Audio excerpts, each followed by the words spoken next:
is. It's hard for me to get. Yeah. Beautiful. Good morning. I also have one today.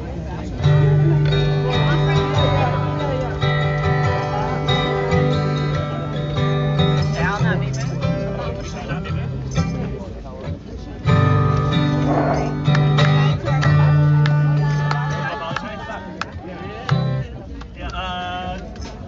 Oh, hey, other Adam, what key do we usually do abolish ISIN? You have abolition.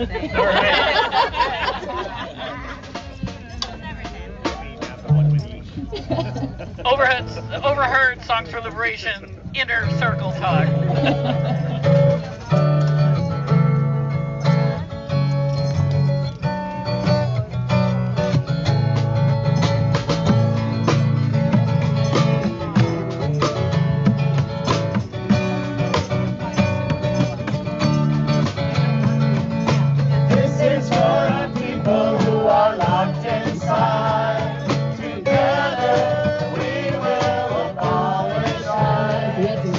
This is for our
We have a request. Is Bunny here? I need to talk to Bunny up front.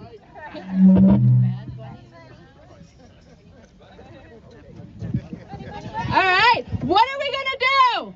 Oh, did you not hear the song? Friends, what are we gonna do? Abolish ICE! What are we gonna do? Abolish ICE! What are we gonna do? Abolish ICE! That's right, and that is good and faithful. That's right. As we start our program here, I'm going to invite you. We have an altar that we're going to be gathering around for our program. I'm going to invite you to take a moment and just kind of move, give some space to the altar, get where you can see, if you can see, and we're going to begin our program here in just 1 minute.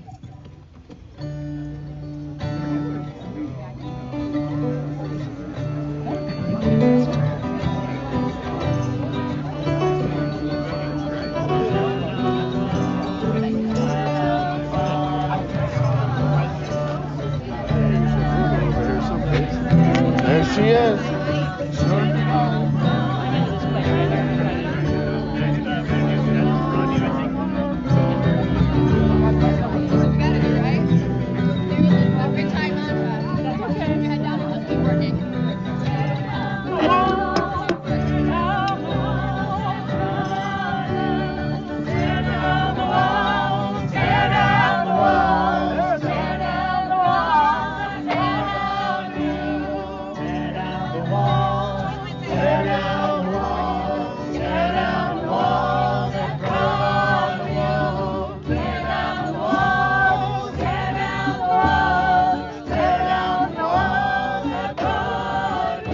Let's back up a little bit for the altar. Just keep singing, friends. Tear down the walls that Broadview. Tear down the walls.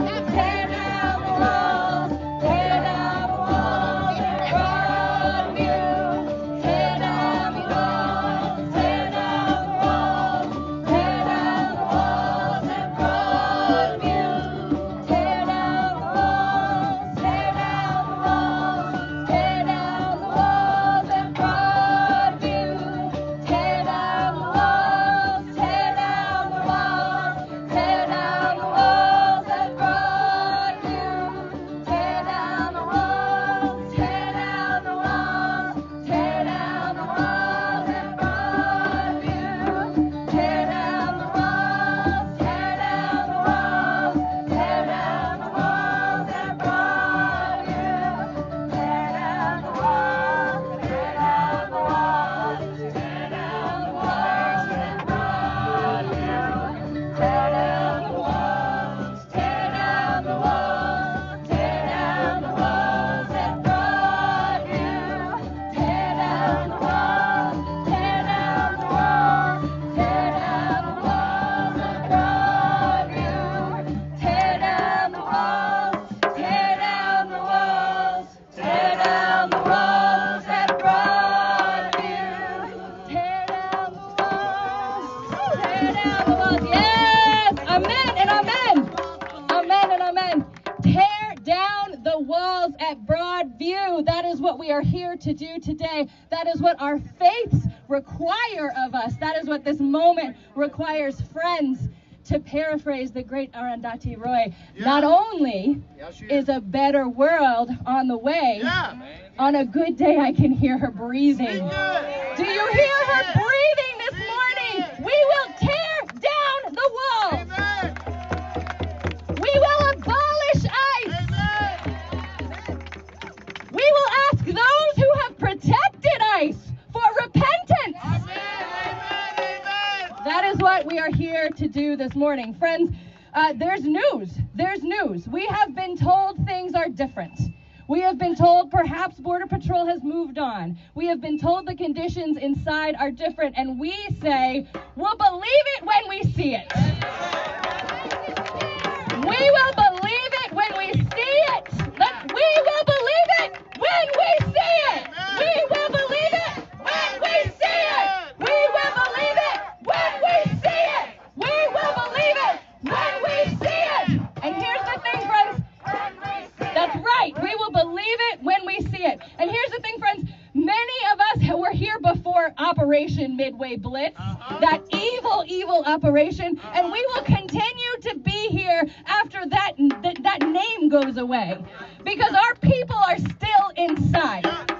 Our friends are still inside. Our neighbors, our family are still inside. Beloved children of God are still inside. And so we are here, and we will be here until we tear down the walls of Broadview. Amen and amen. And I'm going to pass it to my colleague, who's going to take us through with some opening words. Good morning, everyone. My name is Ethan. I'm the religious organizer at Arise Chicago. I want to take a moment to acknowledge all the feelings that folks are feeling today. That's right. On the one hand, we feel a lot of sorrow. Yes. More than 3,000 of our neighbors have been kidnapped from their homes That ain't right. over the last 2 months. Shame. 3,000 of our neighbors who were on their way to work, or maybe even 4,000. How do we know, right? Yeah. We don't know. Right. That ain't right. I was in court. 4,000 of our neighbors who were working at their daycare, who were on their way to work at a tortilla factory, Shame. who were making tamales on the street corner, Shame. who were selling flowers, Shame. who were doing construction, Shame. who were at home with their families, Shame. who were living on the streets, Shame. who were teaching in schools, Shame. who were nannying, Shame. who were cutting grass, Shame. who were going to church, Shame. who were seeking medical care, Shame. who were going to court, Shame. who are working on roofs, Shame. who are seeking asylum. Shame. I want to take a moment to pray for those folks, to pray for our neighbors who have shown so much resilience and power over the last 2 months, and will continue to show so much resilience, power as they navigate the continued attack on them. So let's take 30 seconds in silence to pray for them.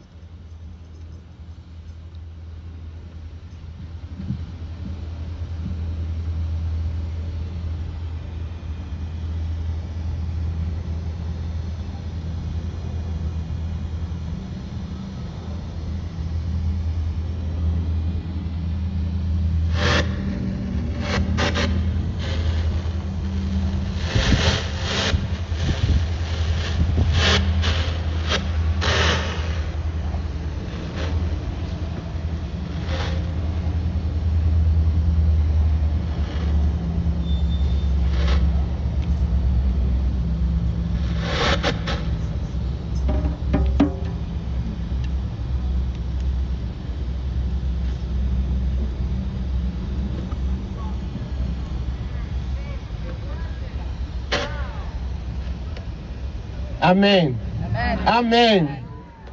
Amen. Amen. We know also that the last two months have not only been moments of pain. That's right.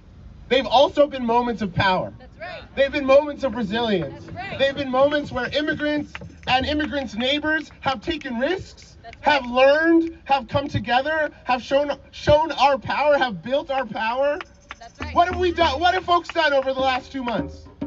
They've woken up at 6 a.m. to walk their neighbors to school. That's right. They've shown up here at Broadview against tear gas, against pepper spray, against anything that ICE and Broadview police and Illinois State Police have thrown at us.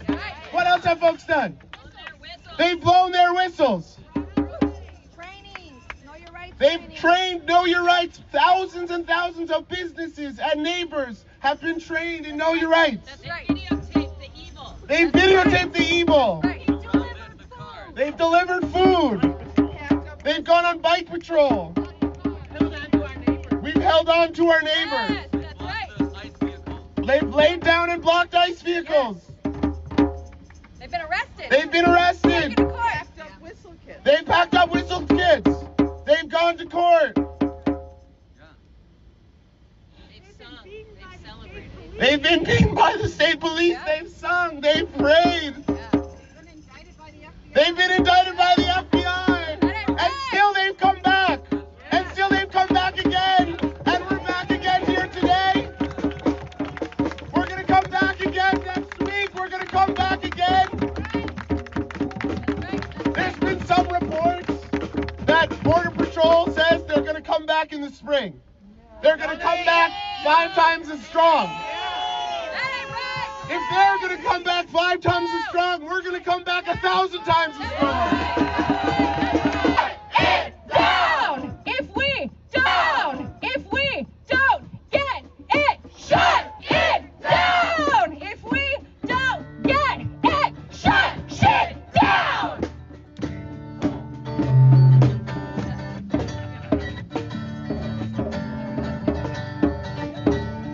Tear down the walls. Tear down the walls, tear down the walls that brought you. Tear down the walls, tear down the walls, tear down the walls that brought you. So that will be the response that we use throughout this multi-faith litany that we're about to raise our voices in this song, and we're also going to demand the freedom that we know that the divine has for each of us. We take things into our own hands here in Chicago. We care for our neighbors. We keep us safe. And we have what we need for mutual flourishing. We know that the conditions inside are awful, are deplorable. And today, what we're doing is that we're going to build an altar to remember and bring the resources that have been denied to our neighbors inside, and that will be continue to be denied to our neighbors that will be continue to be detained all over the country. During the ritual we're about to enter into, we will pause every now and then for a response to lift that demand for freedom to the divine and to everyone else who will hear it. One of us will say, "God demands freedom." And then we invite you to respond, "God demands freedom." So let's try that. God demands freedom. God demands freedom. And then we will go into just a short turnaround of this song that we're singing. So let's try Tear Down the Walls. Tear down the walls, tear down the walls, tear down the walls that brought you. Tear down the walls, tear down the walls, tear down the walls that brought you. Let's begin in this ritual together. Eileen, welcome. Good morning, beloveds. Thank you for being here. My name is Eileen Wibiat. I am a Unitarian Universalist minister. Our siblings are locked inside these walls just a few feet away without basic necessities, without universal human rights. That ain't right. That ain't right. Without hope. That ain't right. Bovino and his CBP agents may have left this area, but our siblings are not free. They are not liberated. They are not able to leave that building. And the abuses against them continue. Wherever we build walls and dividing lines, wherever we cage human beings, God stands on the side of the oppressed. God demands freedom.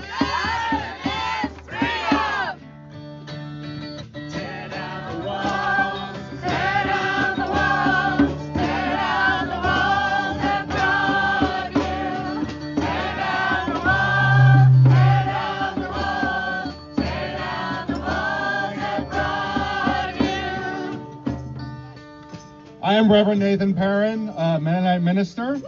Our siblings are locked inside these walls and have been denied soap and towels, materials to keep them clean, dry, and free from disease.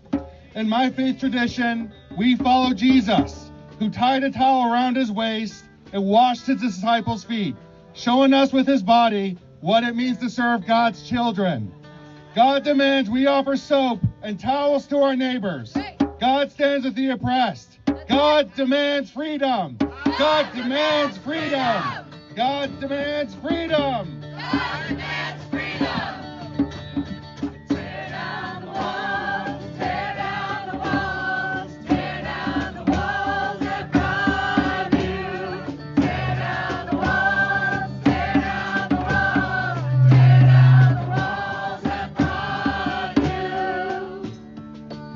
My name is Brant Rosen. I'm the rabbi at Tzedek Chicago.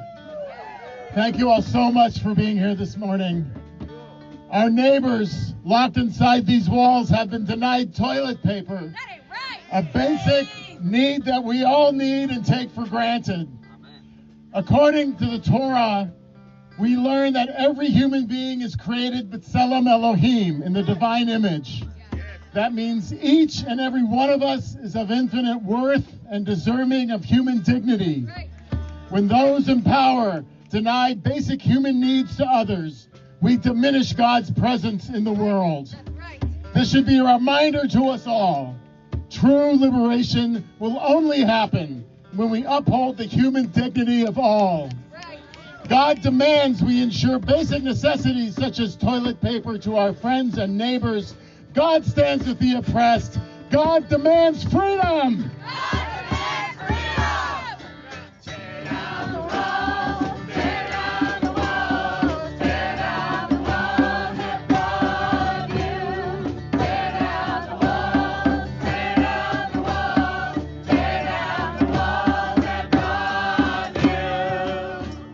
My name is Deacon Sarah Swagler. I am from the Evangelical Lutheran Church in America.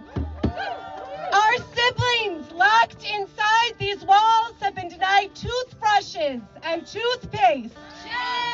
Tools that everyone, from child to elder, needs to stay healthy. Jesus says that the kingdom of God belongs to the littlest and the poorest among us, and we must let them come in their need. God demands we offer the tools of toothbrushes and toothpaste to our neighbors. God stands with the oppressed. God demands freedom. God demands freedom. Tear down the walls, tear down the walls, tear down the walls at Broadview. Tear down the walls, tear down the walls, tear down the walls at Broadview. I am Swamini Adityananda Saraswati, ordained in the hills of the Himalayas. I am here to say our siblings locked inside these walls have been denied clean water to drink. But we are bound to know, we are bound to say together that every human being needs water simply to stay alive.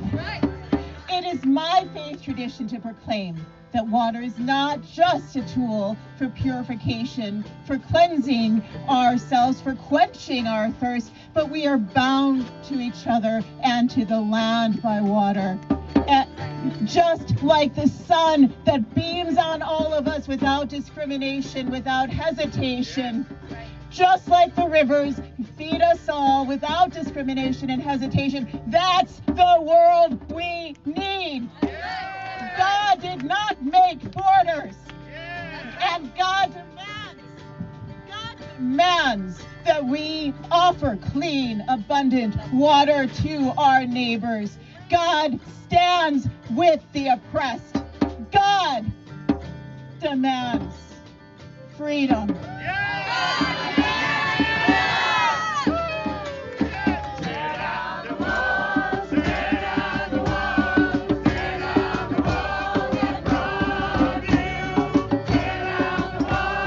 Tear down the walls, tear down the walls at Broadview. My name is Father Brendan Curran, proud Catholic priest and a member of the Resurrection Project. Our siblings inside these walls have been denied basic pastoral care. They have a right to receive pastoral care visits, to talk with pastors and rabbis and imams and religious leaders. They have a right to practice their religion, their rituals, their sacraments of their faith, to have their faith leaders pray with them and for them. They have been denied this right over and over and over again. In our our tradition, this is a rejection of the image of God. Because we are temples of the Holy Spirit. And we see in each face, in each people's eyes, the eyes of our loving God. Amen? I am laying this rosary on our altar this day as a symbol of the care of our siblings that they deserve, they have a right to, and God has given to them. They need access now. God demands freedom. God demands freedom. God demands freedom. God demands freedom. Tear down the walls, tear down the walls, tear down the walls that Broadview. Tear down the walls, tear down the walls, tear down the walls that Broadview.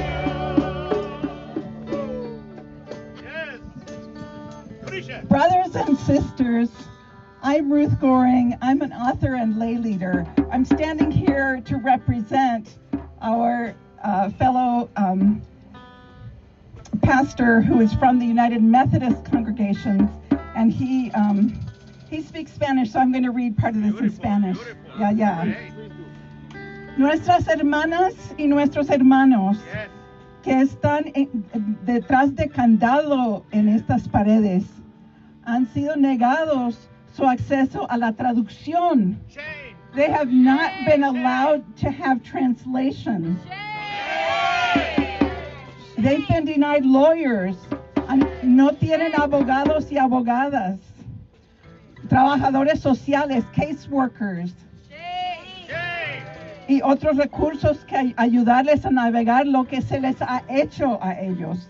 Resources that they need to navigate what's happening to them. Y son requisitos bajo la ley. Yes. These resources are required by law. Yes. And so in my faith tradition, we worship a God who promises to listen to the cries of the oppressed and to reject the prayers of the oppressors. Yes. Dios niega las oraciones de los opresores, pero escucha a las llamadas de los oprimidos. Yes. Así es. So I lay this phone on the altar to remind us God demands we offer legal communication to our neighbors. God stands with the oppressed, and I'm gonna say this in Spanish, and you repeat in Spanish, please. Dios exige libertad. Dios exige libertad. God demands freedom. God demands freedom. Tear down the walls, tear down the walls, tear down the walls that Broadview. Tear down the walls, tear down the walls, tear down the walls that Broadview. Hello, my siblings. My name is Reverend Jonathan Grace, and I'm a United Methodist pastor. Our siblings locked inside these walls have been denied 3 full meals a day and the essential nourishment required to maintain well-being. Being starved in the land of abundance. In my faith tradition, we are taught that everybody is a beloved child of God and everyone is welcome at God's table because God has provided in abundance. And when we deny food to the hungry, we are denying food to God. And when we feed the hungry, we are feeding God. So I lay this bread upon the altar to remind us of the daily bread being denied to our siblings inside. God demands that we offer sufficient food to our neighbors. God stands with the oppressed. God demands freedom. God demands freedom. Tear down the walls, tear down the walls, tear down the walls that Broadview. Tear down the walls, tear down the walls, tear down the walls that Broadview. My spiritual companions, I am Will Asty of the North Shore Unit, and those who are foreigners, because the circle of love is all-encompassing, and we must not deprive the foreigner or the orphan of dignity and justice. God demands we offer basic human dignity in the form system of adequate sanitation to our neighbors. God stands with the oppressed. God demands freedom. God demands freedom. Tear down the walls, tear down the walls, tear down the walls that Broadview. Tear down the walls, tear down the walls, tear down the walls at Broadview. Hi, friends. My name is George. I'm a priest in the Episcopal Church. Our siblings, locked inside these walls, have been denied basic access to the floor to sleep. They don't have enough room to lay down, to rest. Are you kidding me? In my faith tradition, we remember the God who became human, who became just like us. A man who was pursued at his birth by King Herod. He fled to another country because he was not safe. He was killed by the state. But when he was first born, we remember that silent night when he was wrapped in swaddling cloth and laid in a manger to sleep. God demands that we offer everybody, the people here at Broadview, humane sleeping conditions. God demands these conditions be offered to our neighbors. God stands with the oppressed. God demands freedom. God demands freedom. Tear down the walls, tear down the walls, tear down the walls at Broadview. Tear down the walls, tear down the walls, tear down the walls at Broadview.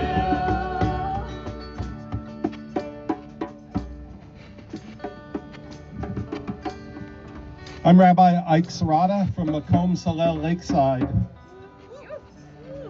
We're here to sound the shofar, which is the symbol of tearing down walls. We've done some work here to tear down some walls,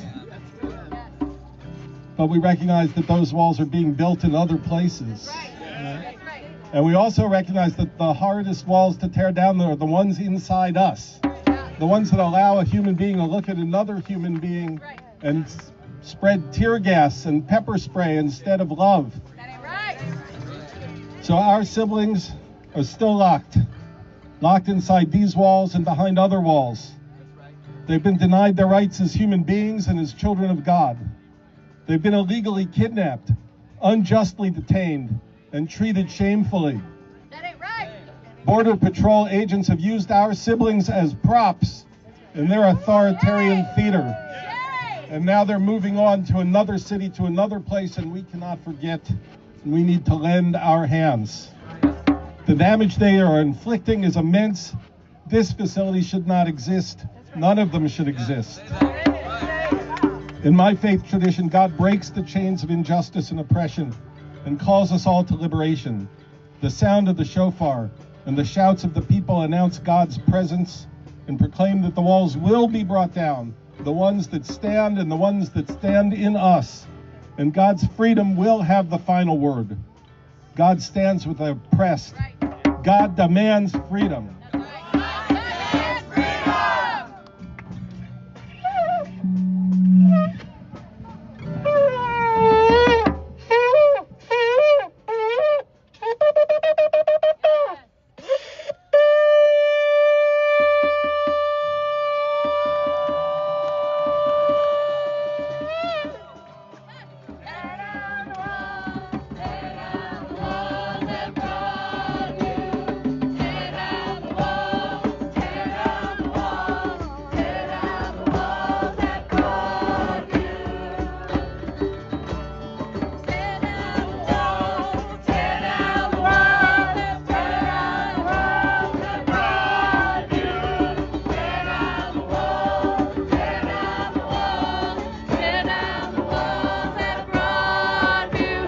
And now, friends, I'm going to invite those clergy members who are going to be asked to be let in, as we have done every Friday for weeks and weeks now, asking to provide care to our beloved neighbors. I'm going to ask them to come as soon as we get through here.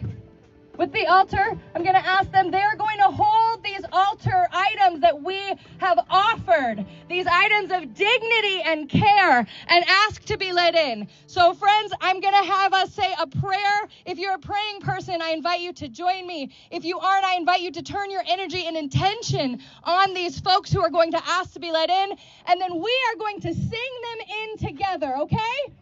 All right, let us pray. God of liberation, God, oh, yeah, well, you can repeat, let's do it. God of liberation, we stand here today, asking to care for your beloved. Tear down the walls, tear down the empire that would keep us from our beloved. Tear down the walls. Tear down the walls at Broadview. And let the people say, Amen. Amen. Friends, they are going to deliver a letter that we have sent ahead of time, a letter asking to be let in. They are going to deliver our altar items and the letter. So if you would maybe part the Red Sea here, which is a few of our traditions. Part the Red Sea and let them through. And we're going to sing as they, and I want everyone, turn your intention, your energy. And if you're a person who raises your hand, raise your hand. Join your friends who are going to ask to be let in.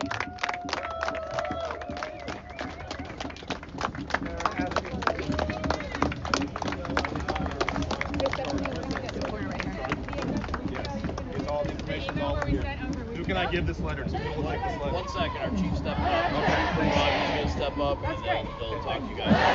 See if they can take that. Thank you. They're walking. Let them in! Let my people go! Let my people go! Let my people go! Fancy hat? Let my people go! Let my people go! Let them in! Last Friday. Let them in! I emailed a full message last Friday. Let them in! Okay, so what was Let them in! I'll put your Let my people go! Let my people go! the letter I asked, could I bring the Let my people go! So I'll do the same. I'll call them. Let my people go! The promise we have no thing. Let them in! Dignity. We want Let them in! folks inside just for some basic. Let them in! 3 meals a day, place to stay. Let them in! Working economy. Those are not. God demands freedom! Sure that they are being here. God demands We freedom! don't have any trust funds. We love to build trust. God demands freedom! And I think we're in a good. God demands freedom! The federal judge ordering. Let them in! Yesterday they did come out. I think. Let them in! I have not seen anything. I don't think Let them in! received any formal on what Let them in! steps are, or how even the Let my people go! there they haven't said nothing to us. Let my people go! Release people by noon today. Let my people go! But that's So do you know who's providing the food? Let my people go! Do you know who's I do providing not. God demands freedom! Yeah, I'm ready. God demands freedom! God demands freedom! God demands freedom! Let my people go! Police Let my people go! Let my people go! Let my people go! God demands freedom! God demands freedom! God demands freedom! God demands freedom! Let them in! Let them in! Diverse religious leaders trying to offer. Let them in! Ensure that people inside their rights. Let them in! Human rights are being respected. We're standing up for Let my people go! We're a group of people from across Let my people go! Let my people go! Let my people go! God demands freedom! God demands freedom! God freedom! God demands freedom! Let my people go! Let my people go! Let my people go! Let my people go! God demands freedom! God demands freedom!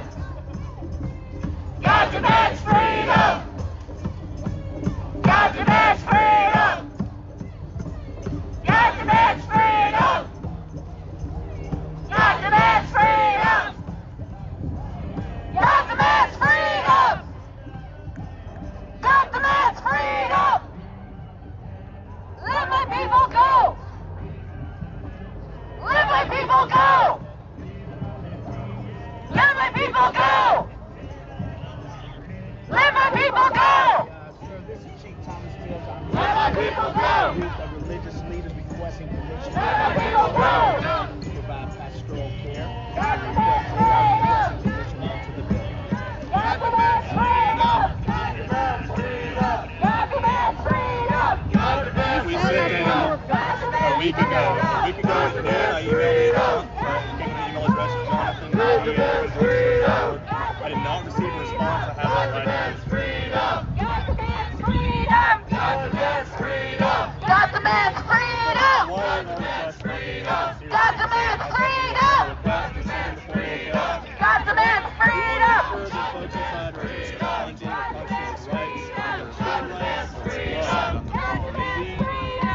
demands freedom!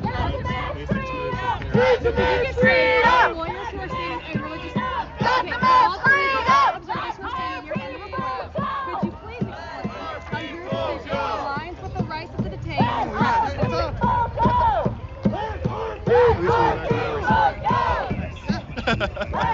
So can you put me on the phone with somebody who can? No, we need to make sure that people inside are enjoying their human rights and have basic dignity and care provided. We're not trying to completely deceive ourselves that their human rights are being respected. That needs to happen today.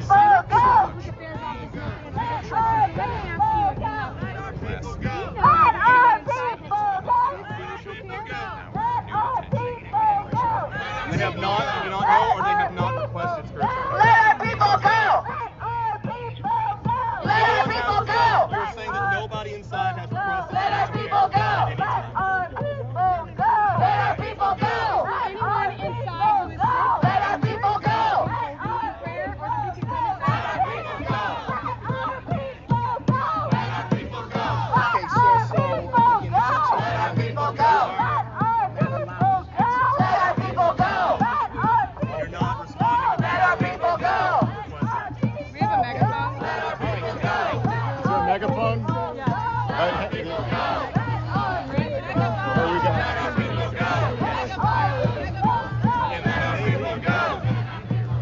Very true. What is your goal? Well, we want the last 20 years.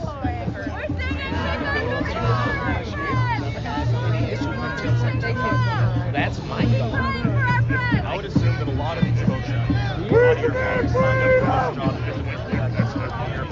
But don't you see that what's been revealed here is that state police, local police are really providing for structures of power that minorities are. Just don't do it for let our neighbors back, our families back, our jobs. Keep on moving forward. Let's continue to pray for our friends. We know that. I hear you. I do. I'm not against.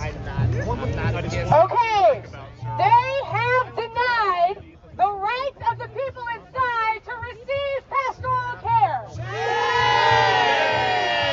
They are denying our siblings inside the right to communion, the right to pray the rosary, the right to meet with rabbis and pastors and to practice their spirituality. We talked with somebody inside who can't affirm or deny if anybody has been asked for spiritual care. They can't tell us if anybody's been sick or has been injured. We're gonna keep on moving forward. Keep on moving forward.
on loving boldly. Keep on loving boldly. Never turning back. Never turning back. We're gonna keep on loving boldly. Keep on loving boldly. Keep on Loving boldly. Gonna keep on loving boldly. Never turning back. Hey friends, let's take a pause in our song. We're going to keep the music going, and we're going to say a prayer. The state, the empire, has once again denied access to care to our neighbors. Shame! Shame! Shame! Please pray with me. God of us all, be in this place. Be with these people. Be with those inside who are locked up and locked out of care from your beloved community. God, we know that you are a God of liberation. You are a God who is always on the side of the oppressed. You are a God who is always on the side of the oppressed. We say it again, you are a God who is always on the side of the oppressed. And not only that, you are the oppressed. God, we know you are with the detained. We know you are detained. We know, God, that you are with our beloved siblings. And so, God, we ask, and we are going to have a prayer shout. Tear down the walls! Tear down the walls! Tear down the walls! Tear down the walls! Again! Let's sing!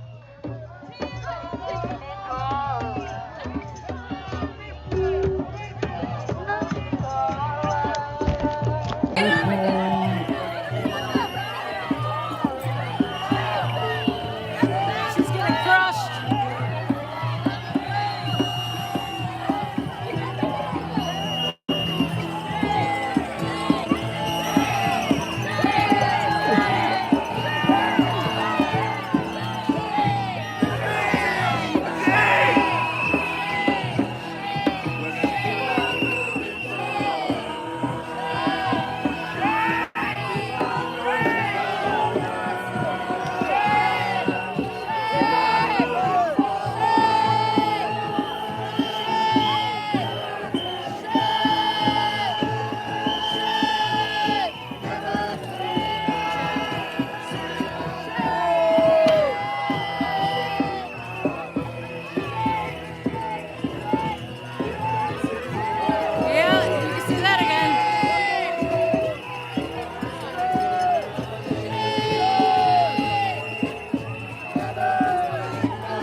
Percentage of people that are willing to engage in civil disobedience to prove a point, willing to get arrested.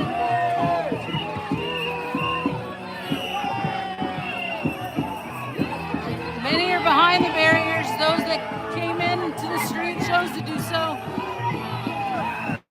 knowing that they would get arrested.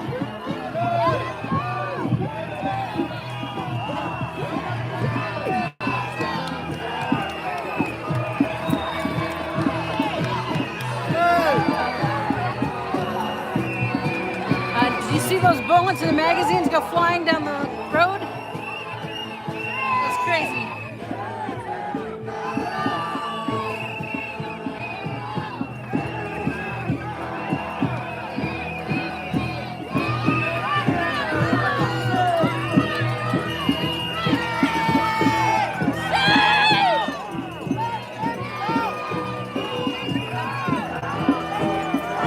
Oh my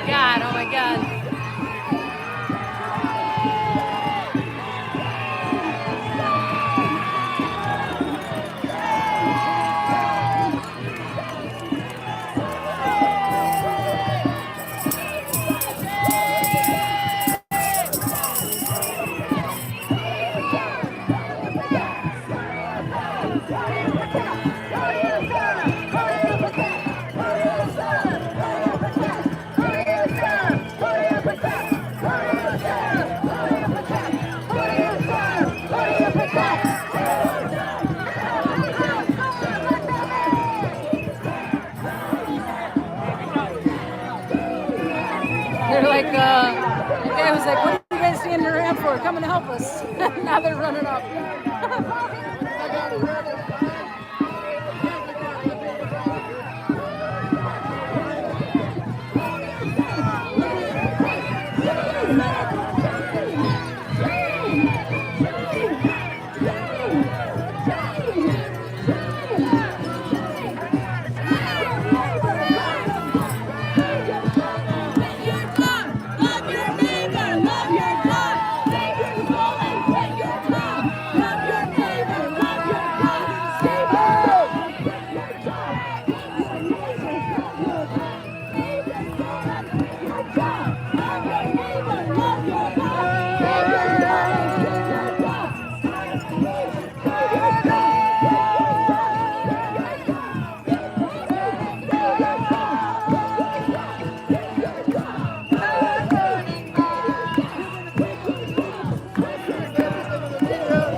For a false arrest! What is wrong with you guys? Mills! Jake Mills! Come on, Chief! Come on, Chief Mills! What are you doing? Come on! What are you doing? You guys are serving ice! Cowards! You guys are serving ice! Why are you serving and protecting ice? Come on! Why are you serving and protecting ice right now? Seriously, with your little batons! Get the fuck out of here! Come on!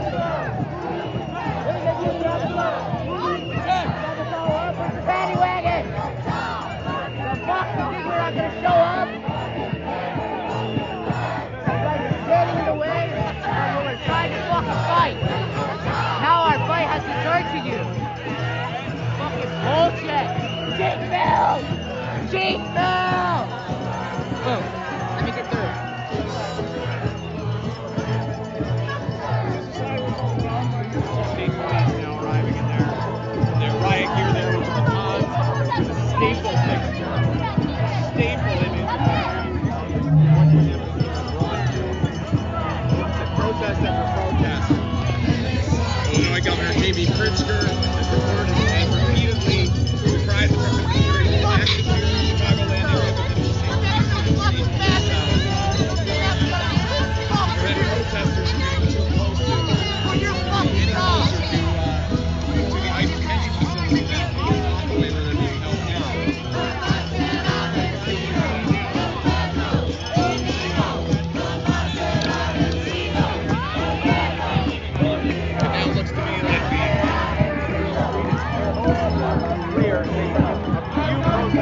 making it not peaceful. It was peaceful until you started beating the shit out of us. Nobody beat the shit out of anybody. I saw that. We were on the road and I saw them. 7-3. Wow. You are fucking complicit. You're lying. You're a liar. You're a liar. You're literally lying. We want 3 pastors in there. We want 2 to 3 pastors in there. Can we get 2 to 3 pastors inside? That is it. That is all we are asking for. They deserve it. It's a human right. It is a human right. Look at what you're doing. Look at yourself.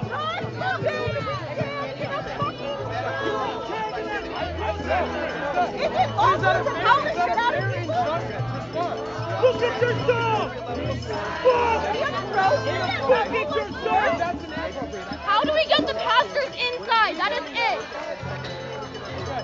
How do we get the pastors inside?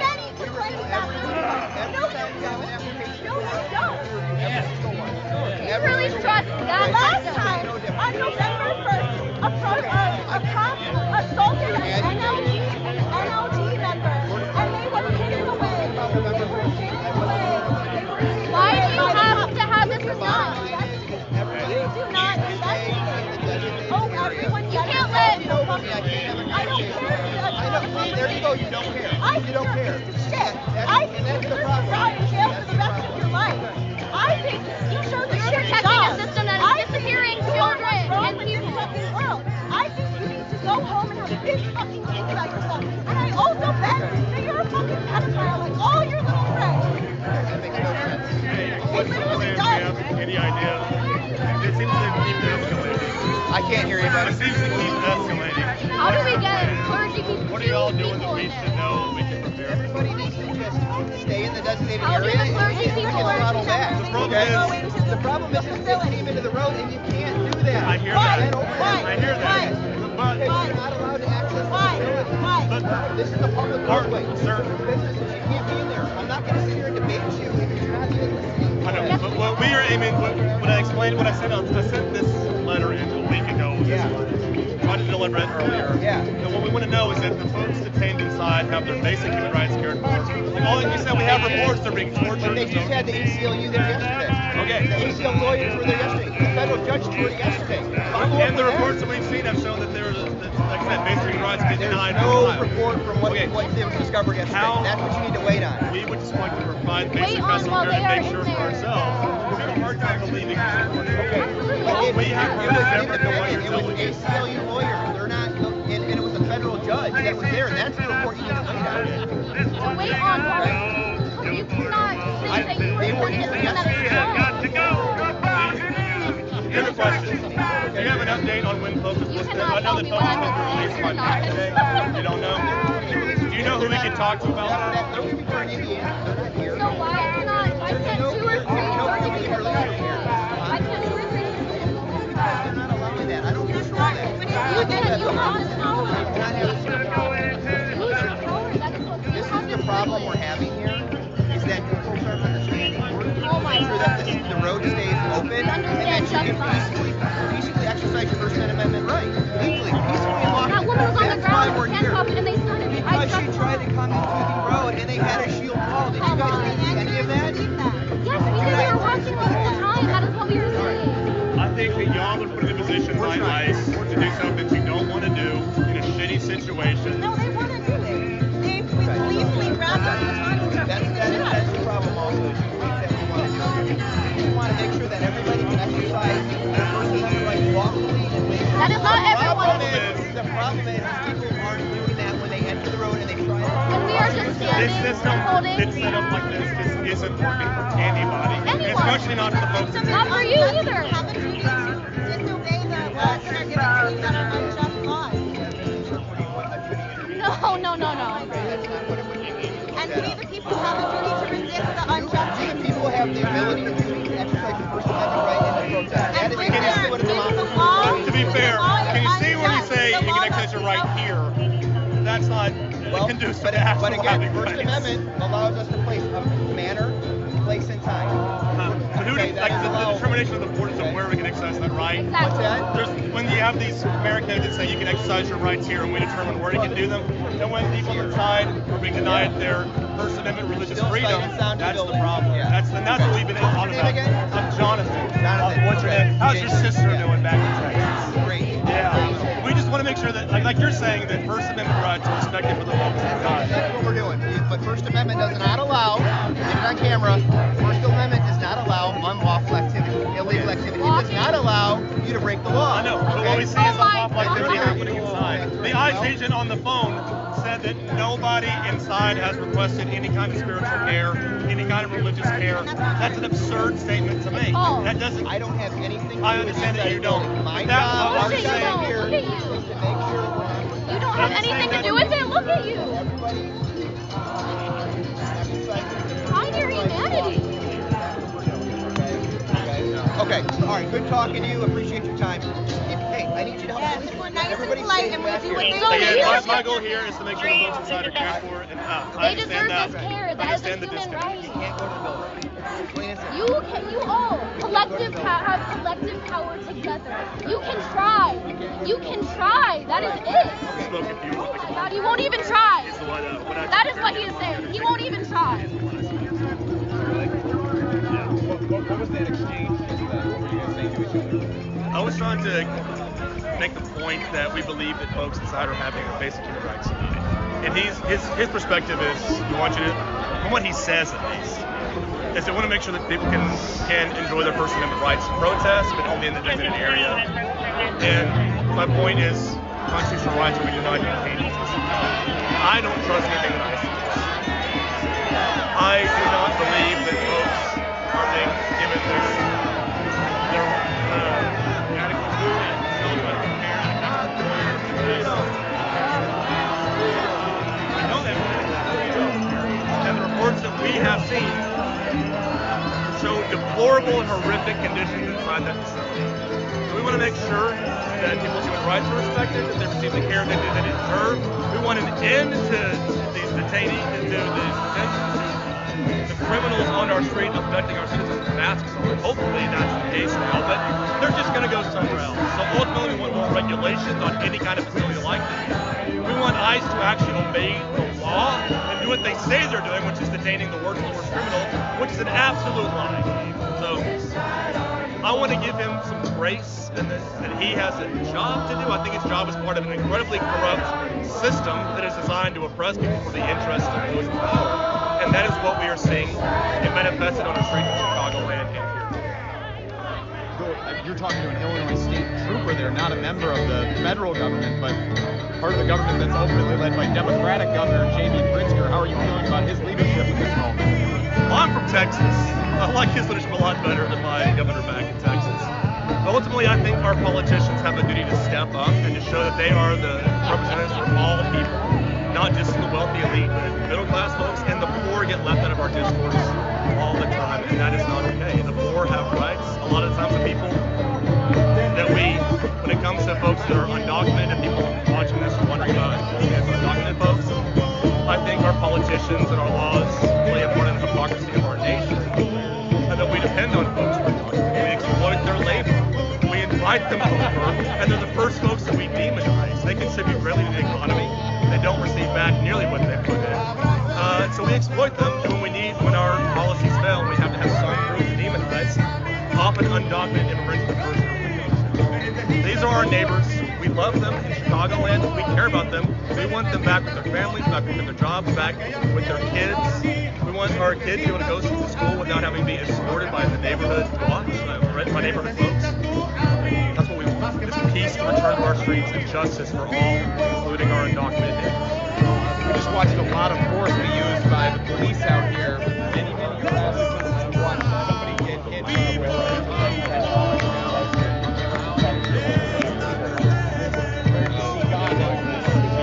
I see God in a lot of places, especially God is the person being beaten for worship. Actions like this, I have to say, reinforce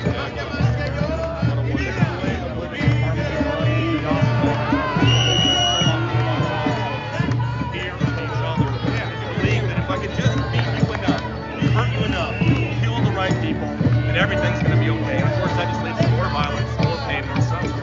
There's no reason. Violence it may solve an immediate issue, but it just creates more and more. And yeah.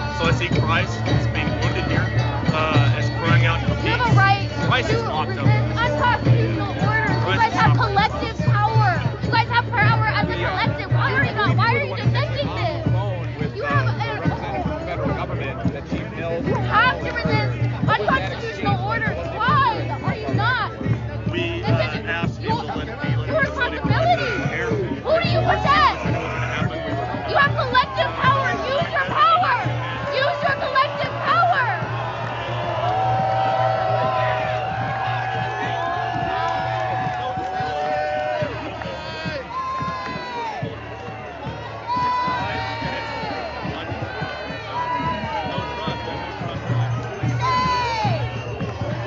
Seeing the police pull back now.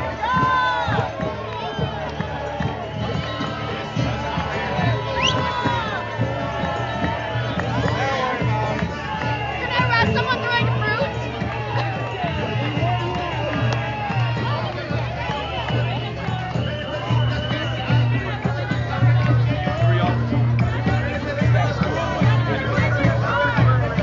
Hey! Can you get that scarf for me?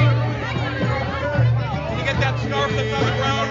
That's holding here. He's kicking it right now.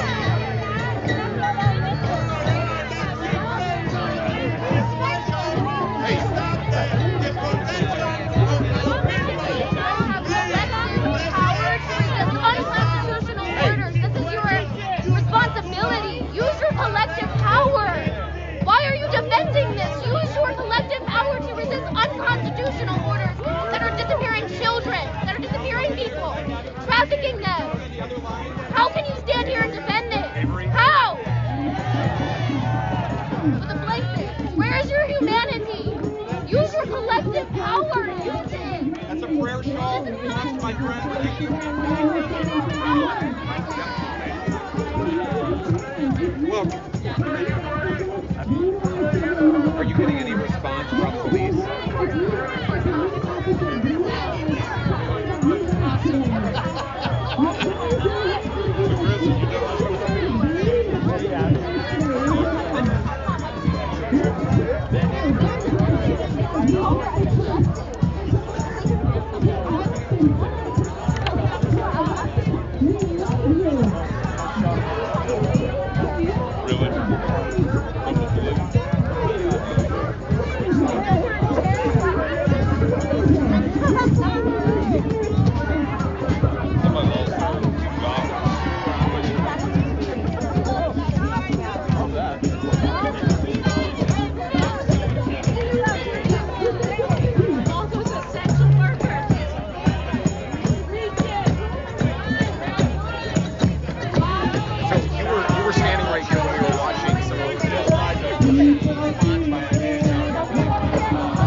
Folks, this is the scene out here in Broadview, Illinois this morning. For those of you that may have just tuned in or not seen everything that happened here, there was a faith-based protest that took place. They had built an altar and were attempting to get into the facility. They had made a request through the Broadview police to try to get in. Broadview police contacted somebody over the phone. That was unsuccessful. And very shortly thereafter, a group of protesters entered the roadway and clashed with police here. They were pushing up against them. It was quite a chaotic scene. Several arrests were made. Things have calmed down a little bit now. As you can see, though, protesters still facing off with police out here this morning. If you haven't already, please consider subscribing. DG on the scene here. We're live out in Broadview, Illinois. Thank you guys for tuning in. Quite a bit has transpired this morning. I will also have other clips up on the YouTube channel and on X and on Facebook as well during the day today.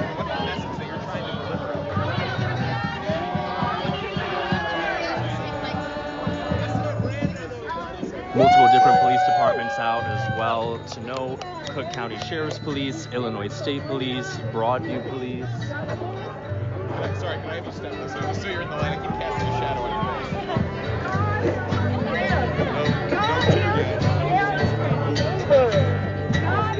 We are once again outside of that Broadview ICE facility, which is just down the street there.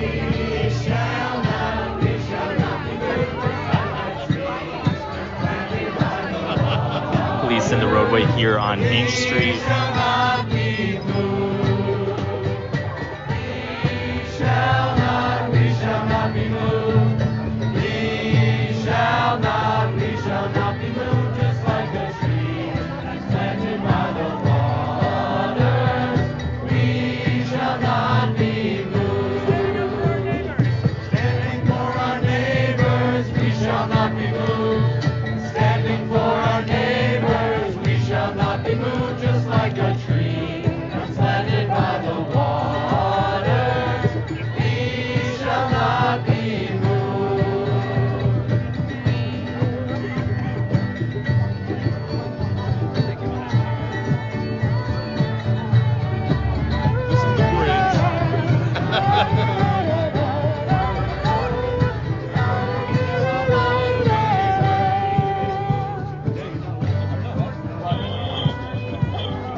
house to live too.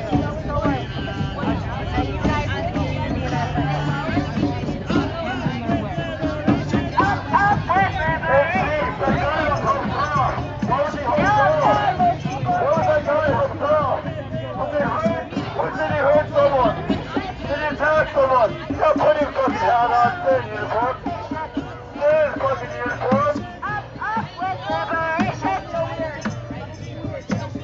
down with liberation.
nobody can do that like me.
To tell us that or not. That you are going to take their baby brother. This is also because they do not know the difference. This is your place to take a stand. This is the People's Mic. If you have something you'd like to say, use this right here. It is open to you. Thank you.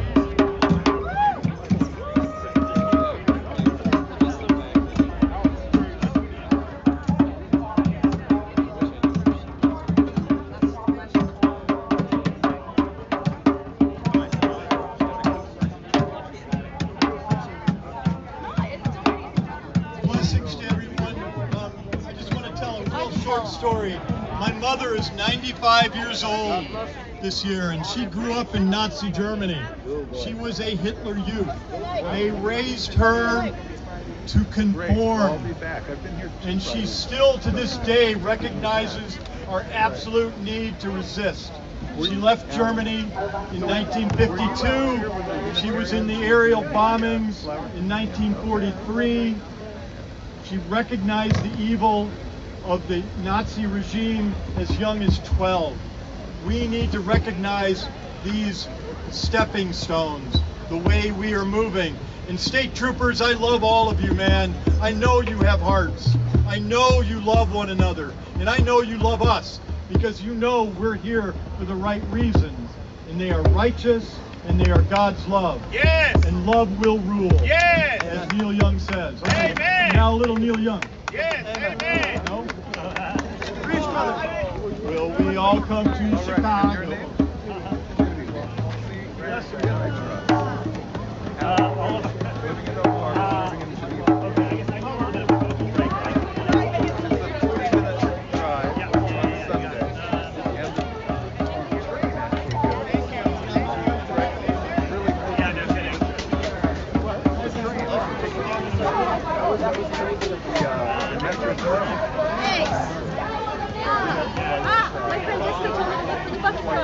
My friend Disco told me to look for you.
Back that same old place.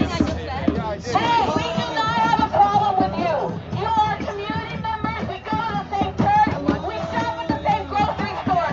Let us be ICE and border patrol who are terrorizing our community. So we can work for them. It is my First Amendment right to be an oppressor. If I feel I'm being oppressed by them, let me stop them. You do not have to clean up this shit. You do not get paid enough for this. I do not have a problem with you. And I hope all of you get home safely to your families, and that you hug your kids at your house tonight, and you pray to God you'll have a place to get why it's federal rogue agents. Back to that same old place. Sweet home, Chicago. What do you think is misunderstood about it? I came into this crime and the siege.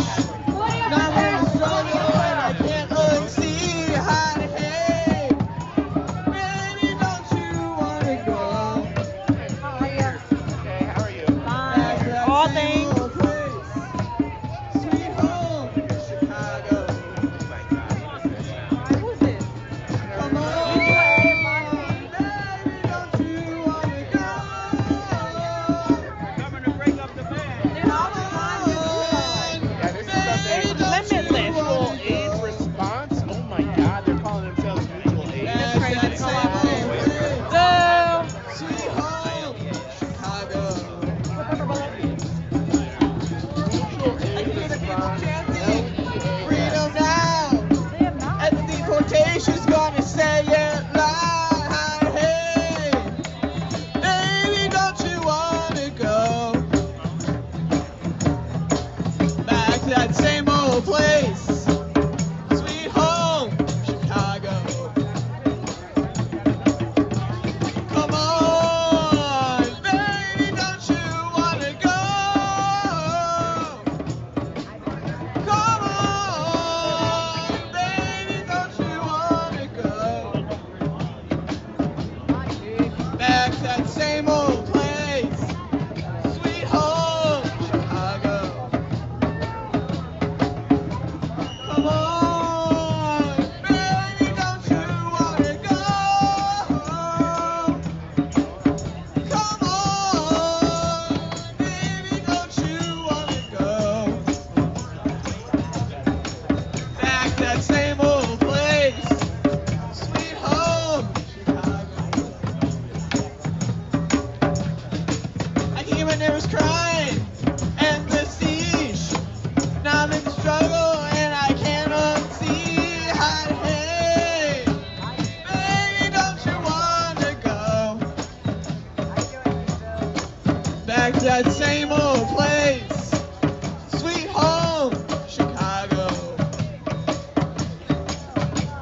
Come on, baby, don't you wanna go? Come on, baby, don't you wanna go back to that same old place? Sweet home, Chicago.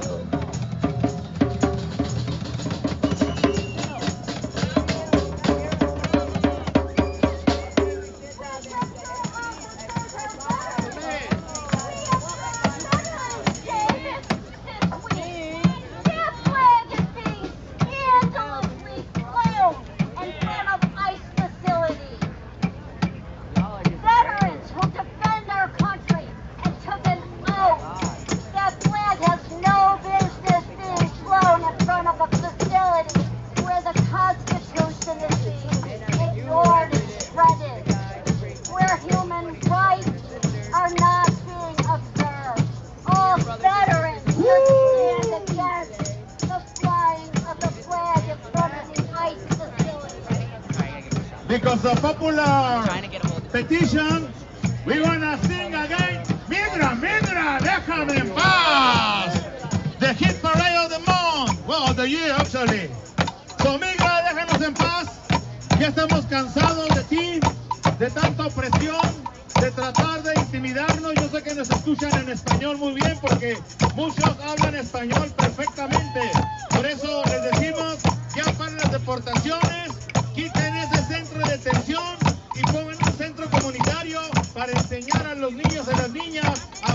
a platicar bien unos con otros, que haya armonía, paz entre todos nosotros para poder pasarle a la siguiente generación un mejor mundo lleno de armonía y de amor.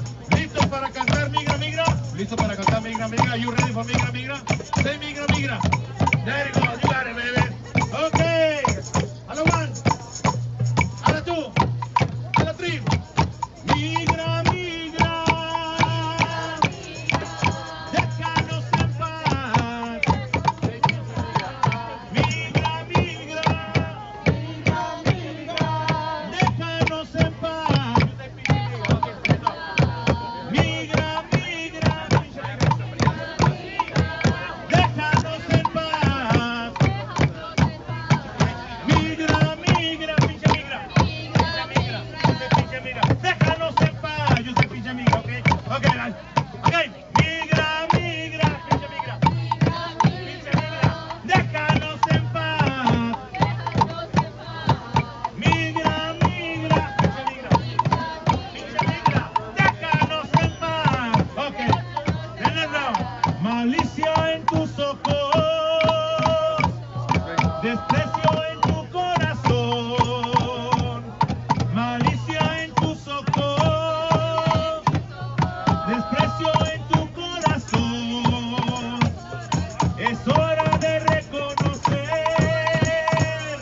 que todos somos una voz. Venimos de un mundo y venimos de la misma cruz. Me necesitas tú a mí, más que yo a ti. Me necesitas tú a mí, más que yo a ti. Migra, déjanos en paz, déjanos en paz. Migra, Philip, déjanos en paz.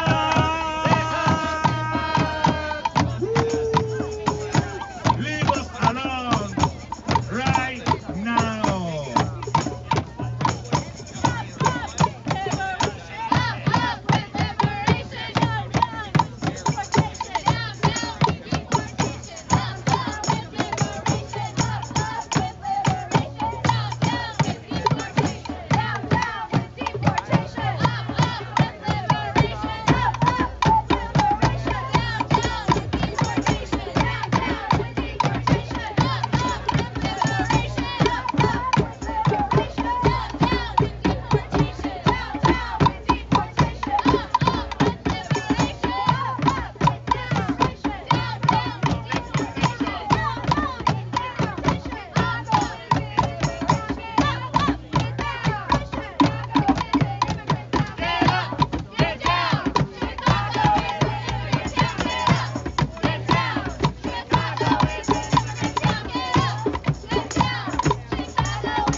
No insults in my chat.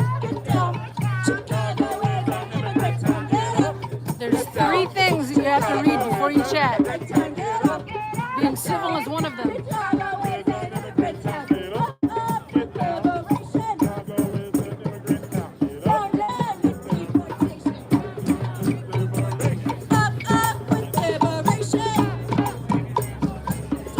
They're telling this person that they need to get off the barrier.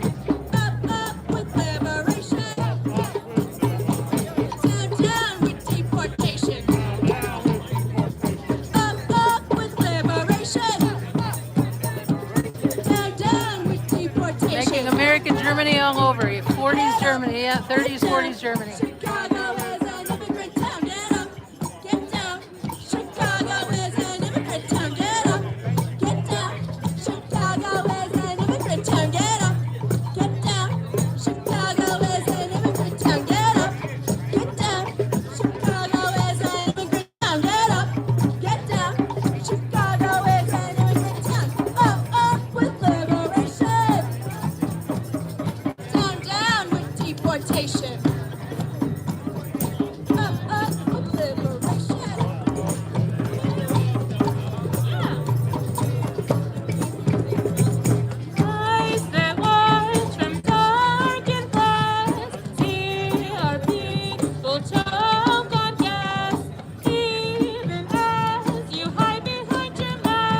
I can't hear from here. The music is too loud.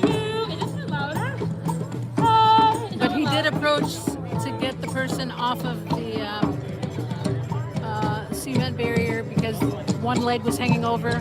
The person did put their leg over this way. I'm not sure what else they're going back and forth about.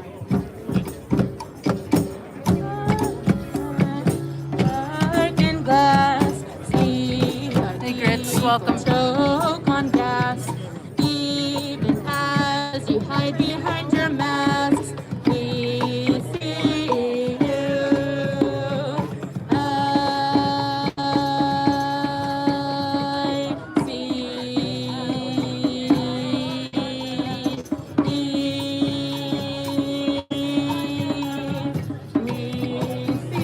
you. Eyes that watch from dark and glass. Doing all right, Grits. Choke on gas, even as you hide behind your mask. We see you. Eyes that watch from dark and glass. Grits, I think you know I'm not Nana. No,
people were taken today, and there's still a bunch of people stuck inside there that we want to see out now. And there's a bunch of people here that know this next song. Please sing with us.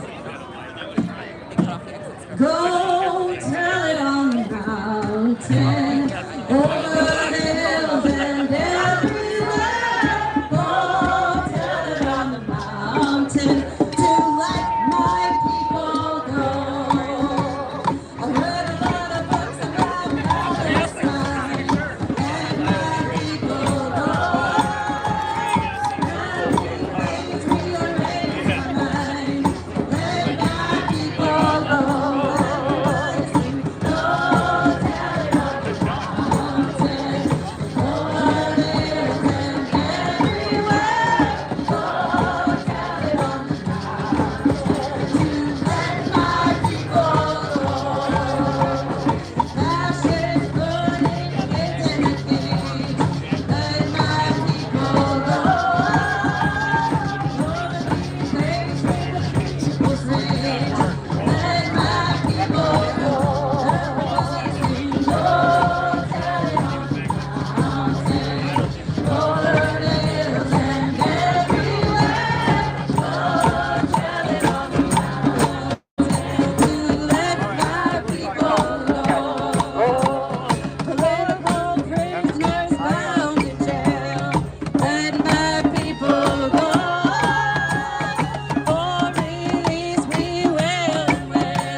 We got trucks coming. He right there. I know. Oh, what's the difference? He's talking to the chief right now. And I was recording. What? I was recording, so what's the difference? If it's all right for him, why it ain't all right for me? Who's that? Him. No, as long as you're standing outside that barrier. He, look where he at. Yeah, you're on the outside of the barrier. So when I was right there. I thought you were interrupting him. When I'm interrupting if I'm recording, what's up? Wanna be tough ass.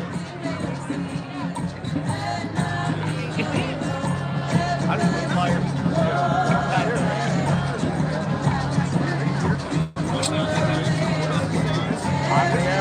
You don't scare me. Your ass a Broadview police, I'm a gangster. You know, but again,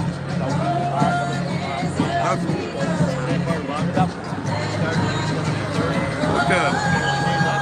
Always looking at me like she gonna scare me. Look at her. all right.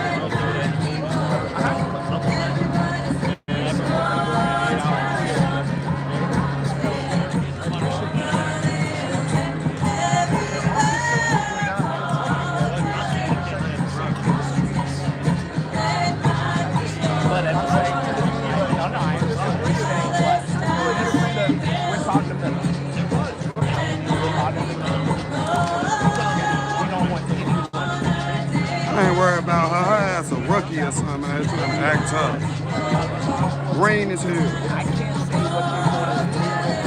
Yeah.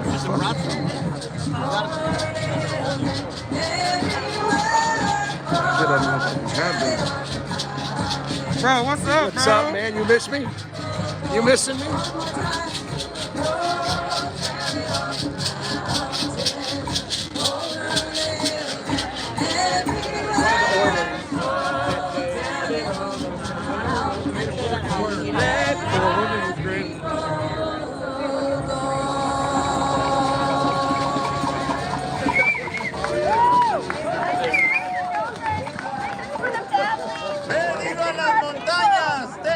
¡Vaya mi gente ya! Oh, you gotta keep it. You gotta keep it melodic. She's giving up the beat of what song is the hit of the month. Somebody can remember that? Migra, migra, déjanos en paz. But they might, like, if you got somebody coming here, like, we had to get one, and we rented him in, and he was out of Arizona. So the federal government got our bridge and stuff, and we had to go to their magistrate, and they rode over it, and they brought him to us, but he, like, had 4 stops. You know, they got the network for how to bring him. And if we need him right away, then we got to fly out there, grab him, and bring him, and then we got to bring him back by the time they say.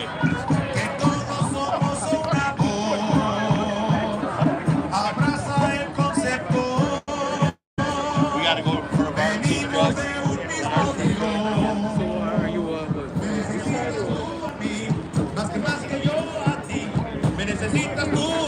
Something else. Yeah, no. Like a week ago, there was a message in that house.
Repeat everything he said. Build community, know your neighbors, organize, and rely on those community partnerships. The partners that have been doing this work for decades and decades, get to know them, get to work with them, rely on them for their wisdom and expertise, and surround them and support them, and grounded in love and grounded in the dignity that every human being deserves. Anything else do you want to add that I haven't asked about? Thank you for reporting on this story. One of my concerns is we see on our social media, in our local press, what's happening here. The rest of the world needs to know what's happening here. You know, one of our chances, the whole world is watching. Well, I hope the whole world is watching, because what's happening here is an abomination, a travesty, an injustice, and the world needs to know that. I also just want to say that, yes, we are here to offer spiritual care and to offer the basic human needs. Our ultimate goal is tear that building down. Yes. It has no business being here. It has no business doing what it's doing, abducting, holding abductees, and it just needs to be broken down. Yeah.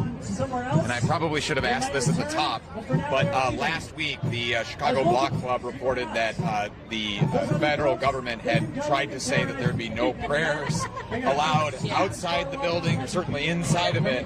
Just kind of curious, as faith leaders, what was your reaction when you heard that news? Oh, honey, that's sweet. Yeah. Go tell us. You can't tell us where to pray. You can't tell it. And it was delightful to be here watching, like, sweet little old lady Mennonites shake their head and say, That's nice. You're really scared. If they're scared of prayer, then we're winning. You know, if they're scared of prayer, we're winning. And I feel like we are winning. I agree. There's no one that can take away our faith, no one that can take away our prayer, no one that can take away our belief in the human dignity of every human being and their right. And we are going to keep on praying, we're going to keep on marching, we're going to keep on moving forward. So that call came after an interfaith service that had been held and had been opened by a Native American woman. And so the question about whose land and who gets to pray where is so beyond what we're talking about. Everywhere we are is free speech zone, is holy ground, that's right, and is sacred, and it is being desecrated. Thank you, all three of you. I've taken enough of your time. I appreciate it. Thank you. All right. Just heard there from three faith leaders out here. One of those last answers, one of them said, the whole world is watching what is happening out here in Broadview, Illinois. And this is certainly one of the front lines that exist in this country right now in that fight against creeping authoritarianism, against creeping fascism in this country. And they say, you know, there's plenty of local media coverage out here, but in terms of national media coverage, where is it? There are cameras here today. But just today, where were they last weekend when I was out here in the pouring rain and the cold covering these same protests as people were decrying the inhumane treatment of people inside that facility a block that way? The press was not here. It was just us. It's only us out here. We are the national outlet. Forget independent, corporate distinction.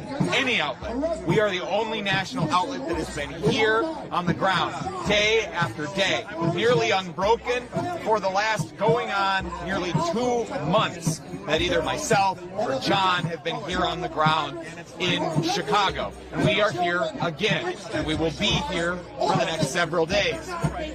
And we can only do that through your support. So if you're not right now, please, statuscoup.com/join. Your $5 a month, 16 cents a day goes to support the work that we are doing out here, goes to cover the many, it's expensive work to do this. There's a reason why corporate media isn't on the ground as much as they should be, doing this on the ground journalism that we believe in here at Status Coup. It is expensive work. We've spent $13,000 was the latest update from my boss, Jordan. And Jordan's total doesn't reflect all the money that I've spent because I've been hoarding all of my receipts and I need to get those to him. So it's expensive work for us to do this. And so we're only able to do it through supporters like you. We're proud that we're only beholden to supporters like you. We are only beholden to our audience. We are not beholden to any corporate advertisers, any partisan interests that want to try and prop up, you know, some news organization for their own partisan benefit. We are here just giving you the truth of what is happening here on the ground, thanks to your donations. Please, statuscoup.com/join. Join us in helping get the truth out to as many people as possible. And if you can't become a member, subscribe. We've had a lot of reporting on what is happening here on the ground in Chicago. You should go back and look at many of those reports on our YouTube channel, on our Instagram, across our social media that we've been putting out these reports. And also I'll note that you can share this live stream. That goes a long way to helping people get the real news about what is happening here. They can see those live images of the police brutalizing protesters for some peaceful civil disobedience, of just standing, attempting to walk down a public street. Share the live stream, like it. We very much appreciate it. We've been live out here for, John, what time is it now? Do you know? Right now it's 11:35. 11:35, so we've been live here on the ground for 2.5 hours. The energy here has really come down. The crowd has really started to thin out a little bit. The police, John, if you want to just kind of pivot the camera a little bit there into the street, where we had seen a whole lineup of police here out in the street, they have now pulled back to the edge of the protest area. So they're still around, but they're not directly in the protesters' faces the way they were just even a few minutes ago. And they're certainly they have taken a big step back from the beating and the many arrests that we had seen just over an hour ago.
they're definitely trying to make a statement, especially in the riot gear.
These are conditions like Auschwitz. This is despicable. It's wrong. It is wrong. And we have not come here with weapons. We have come here with love. We are here because we love and we care about people. We love our neighbor as ourselves. In the Christian tradition, that is the greatest commandment, is to love God fully by loving our neighbor as ourselves. We cannot love God fully unless we love our neighbor as ourselves. And that is why we are here. We're not here to bring harm. We're not here for violence. But we've been met with violence. We've been met with weapons. We don't come here with weapons. We come here with instruments and music and love and with our broken hearts and with bullhorns. We come here because we're proclaiming peace and justice. We are proclaiming a liberation for our children and for their families and for our neighbors. This is why we are here. We're not here to bring violence. I don't understand why there's violence that we are met with. And there are people there who are suffering an awful injustice. I can't even imagine. I can't go any day. The last couple months, I've cried every single day, at least multiple times, thinking about my neighbors, thinking about the families, knowing that I have students and young people in my life come to me crying because they're terrified to go to school. They're terrified to go to their classes because of what's happening on the streets. This is why we're here. This is wrong. This is a moral imperative for us to be here. We come in peace. We come because we love. And you can choose that too.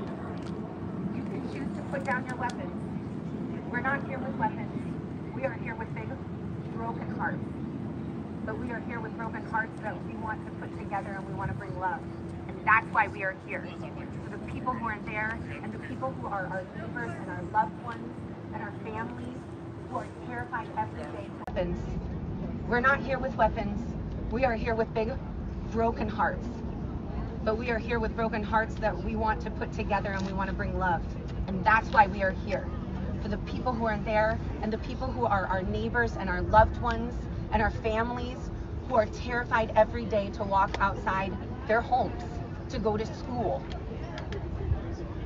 That's why we're here. Which side are you on? Which side are you on? Which side do you choose to be on? Are you on the children's side? Are you on the mama side? Are you on the papa side? Are you on the grandpa side? Are you on the grandma side? Are you on the auntie side and the uncle side? Which side are you on? I don't know what I've been told. I don't know what I've been told. I take kids at 6 years old. I take kids at 6 years old. I don't know what I've been told. I don't know what I've been told. I take kids at 6 years old. I take kids at 6 years old. I don't know what I've been told. I don't know what I've been told. I take kids at 6 years old. I take kids at 6 years old. I don't know what I've been told. I don't know what I've been told. I take kids at 6 years old. I take kids at 6 years old. I don't know what I've been told. I don't know what I've been told. I take kids at 6 years old. I take kids at 6 years old. Protect the crowd while they're in the building.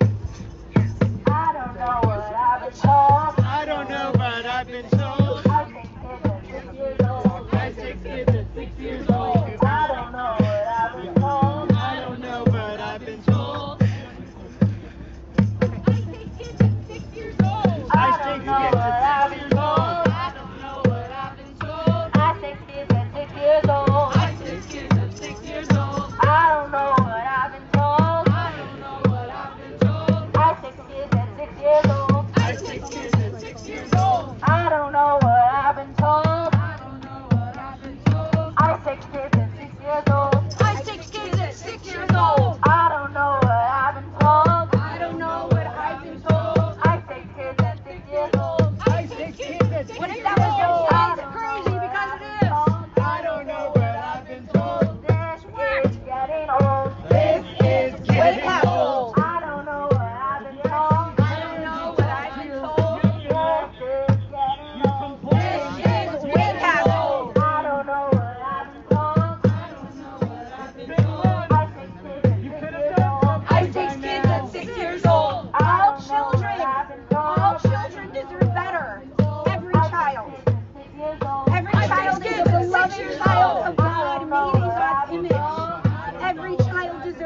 of their faces. I'm thinking about the things that they're joyful for and the things that they're interested in. I'm thinking about what it's like for them to go to school. I'm thinking about how some can go to school feeling safe and others cannot. Think about that child in your life, that 6-year-old, that 10-year-old, that 12-year-old. Imagine what that would be like to live in fear, to have your parent taken away from you, and to not know where they're at, to not know if they'll ever get to see them again. You have a choice to put down your weapons. You don't have to come here with violence. Which side are you on? Which side do you want to be on in these times? These are really awful times. Which side do you want to be on? We know what history tells us. We know what history has taught us and what sides people chose in the midst of things like this. And we know what happened in their future. Which side do you want to be on? Do you want to be on the side of love? Do you want to be on the side of justice, the side of the children, and the side of the mamas and papas and the grandmas and the grandpas? Which side do you want to be on? Which side? Which side? Love your neighbor, love your God. Love your neighbor, love your God. Save your soul and quit your job. Save your soul and quit your job. Love your neighbor, love your God. Love your neighbor, love your God. Save your soul and quit your job. Save your soul and quit your job. No honor in this mission. No honor in this mission. From fascist politicians. From fascist politicians. Join us, change your position. Join us, change your position. Fight for humane conditions. Fight for humane conditions. We'll all back your decision. We'll all back your decision. We'll build our coalition. We'll build our coalition. To stop this imposition. To stop this imposition. And fight for abolition. And fight for abolition. No honor in this mission. No honor in this mission. For fascist politicians. For fascist politicians. Join us, change your position. Join us and change your position. Fight for humane conditions. Fight for humane conditions. We'll all back your decision. We'll all back your decision. We'll build our coalition. We'll build our coalition. To stop this imposition. Stop this imposition. And fight for abolition. And fight for abolition. Love your neighbor, love your God. Love your neighbor, love your God. Save your soul and quit your job. Save your soul and quit your job. Love your neighbor, love your God. Love your neighbor, love your God. Save your soul and quit your job. Save your soul and quit your job. Save your soul and quit your job. Save your soul and quit your job. Love your neighbor, love your God. Love your neighbor, love your God. Save your soul and quit your job. Save your soul and quit your job. Love your neighbor, love your God. Love your neighbor, love your God. Save your soul and quit your job. Save your soul and quit your job. The whole world is watching. The whole world is watching What you do. what you do Right here. right here In Broadview. in Broadview. The whole world is watching. The whole world is watching What you do. what you do Right here. right here In Broadview. in Broadview. The time has come when you must choose. Will you serve or just abuse? Just abuse. The time has come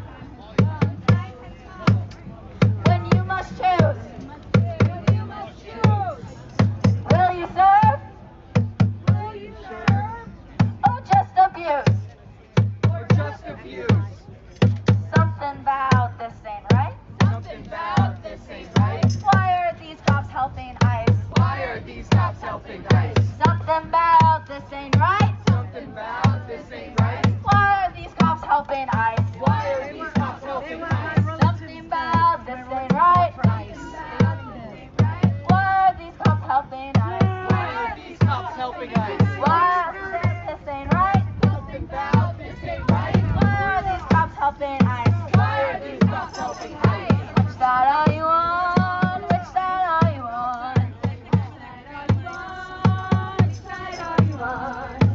side are you on? Which side are you on?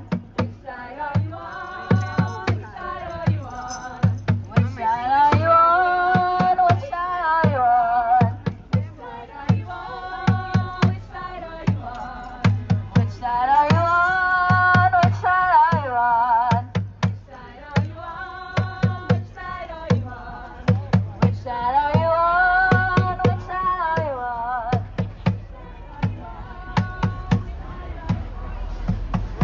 are you on? You can't tell me what to say. I don't care what you think of good look. Latina, right? They looking at me crazy. Triste, mija. I don't know who you, man, y'all better relax. Come on, bro. Qué vergüenza. You don't control me. Qué vergüenza, mija. Don't me ignore it. You know what I'm talking about. I ain't starting shit with the cops. They looking at me crazy. I don't care what you think, Fez. If Fed to be looking at me and him to be looking at me all crazy, bro, just watch. I ain't gotta look away shit. So with that gun, bro.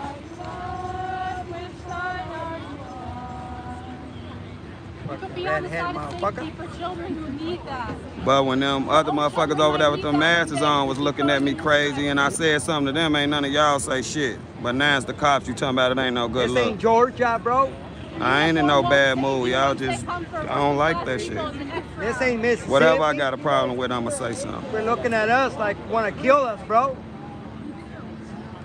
This ain't Tennessee. This ain't Alabama. This ain't Mississippi. Tell me what ain't no good look. You basically saying if I don't do what you want me to do, it ain't no good look. Bro, relax. Don't nobody control me and how I feel and what I want to do. 100 years is I'm over. on my side. No more racism. That's why I fought for my country. Not for this shit right here. Are you guys happy that Broadview is synonymous with an internment camp?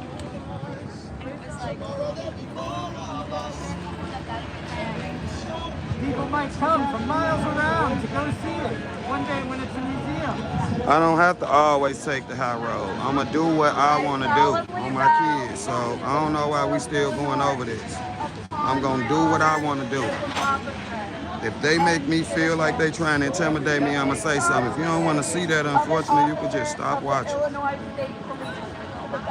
Y'all just want me to believe everything y'all believe. Rules and regulations of the Illinois State Police and to adopt the agency's mission and goals.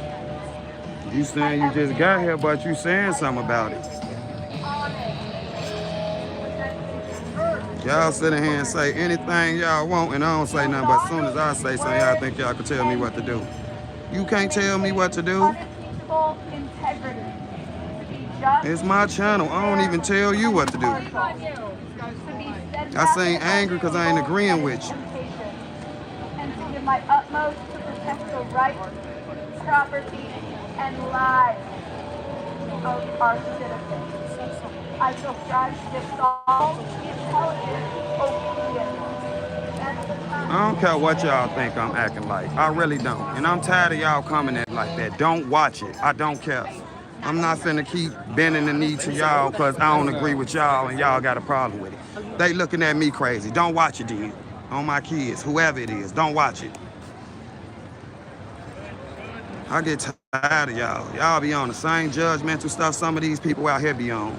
They giving me crazy look. They looking at me like they got a problem. As soon as I say something, here come all y'all. Okay, bye.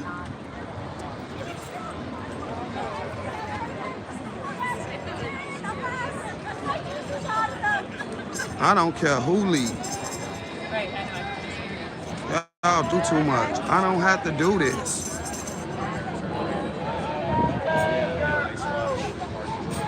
Tell me what I act like, what I'm doing.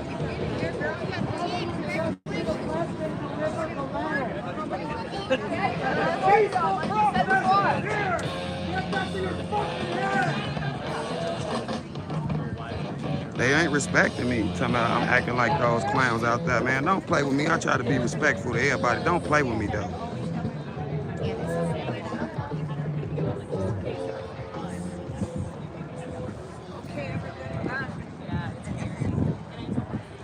It ain't trolls. People been here every day.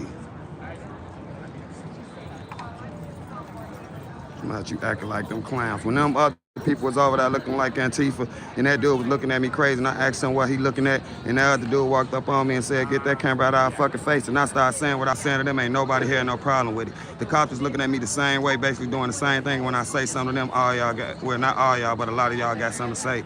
That's because you biased. And if you weren't biased, you would have said something when I did it to the Antifa looking people, but them people you don't like, so you don't care. I'm not finna keep getting treated like no little boy or no little kid by y'all.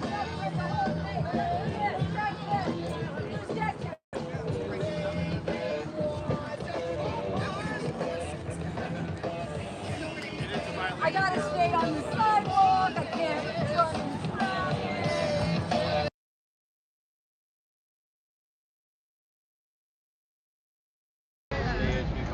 Things have calmed down here compared to earlier today. This morning, several arrests made here on Beach Street.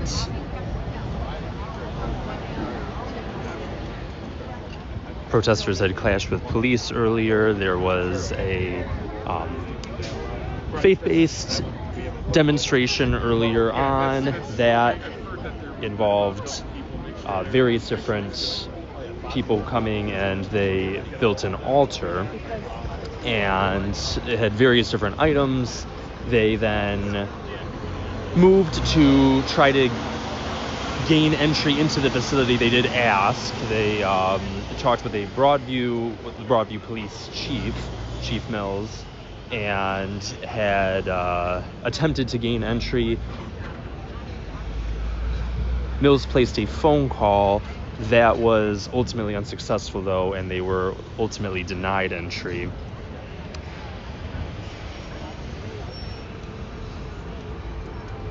Very shortly after that, there was a group of protesters that had entered the street here, roughly in this area, and police moved in very swiftly and pushed up against them, attempted to push them back.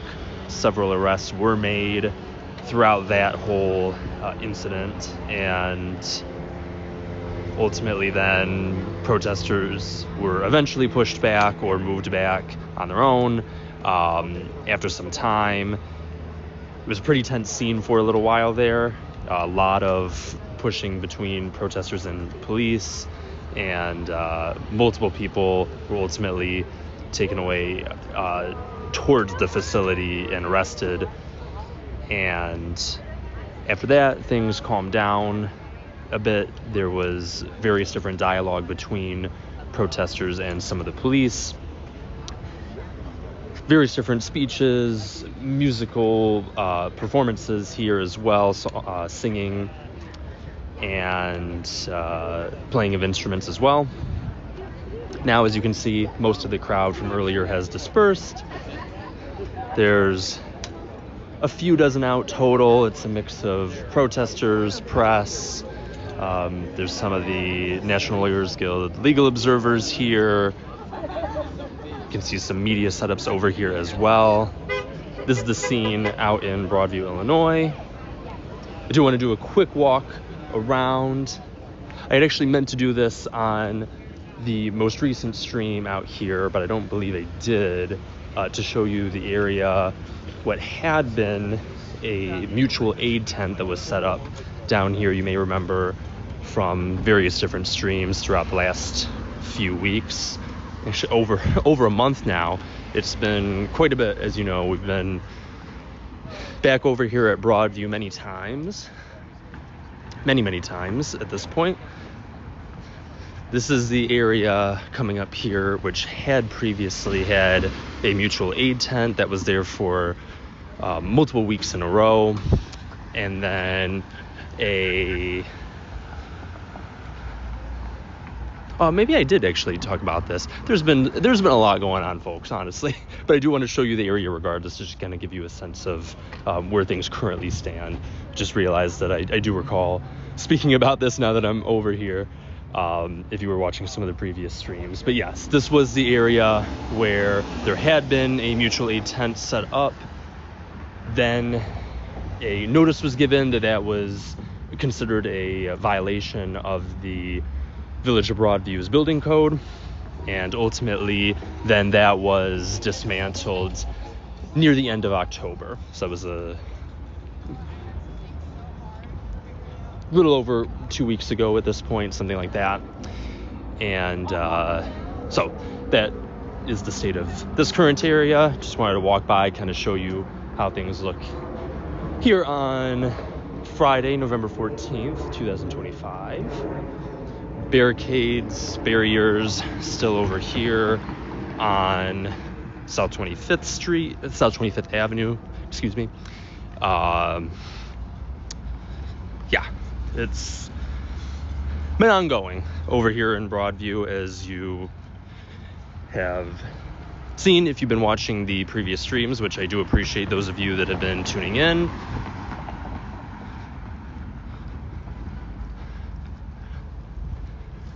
Come back, but I have to go to work. Okay, go to work for a short period. I heard you got arrested pretty rough, right? Or did you say not? Or did they just push you? Yeah. Fox News pushed me. Fox News pushed you? The entertainment website? Yes. Pushed me over. I was in the middle of it. Yeah, they're not an official like news thing. They're actually entertainment. They're entertainment. They're not a real news thing. And you know how I found out? Because one of my clients, her husband works for Fox News as a video person. Oh. And she's like, yeah, they're not an actual news source. They're entertainment. If you go and look them up, they're only for entertainment. Yeah, so I am now a liberal bitch granny. You're a liberal bitch granny? I love that title for you, Queen. Fox News. We love the new category. That lady in the blue over there. Yes. She called you a liberal bitch granny. The way I would make a t-shirt and a hat. Liberal bitch granny. According to. So those that burn crosses are the same that hold office. I was in the mix over there Some watching. of those that burn crosses are the same that hold office. Okay. I love Captain America. Go to work. Don't be late. No, I do. I give myself enough time to do stuff like this. I hate that. She's like, oh, we need to leave at 12. Yeah, Like, well, she said.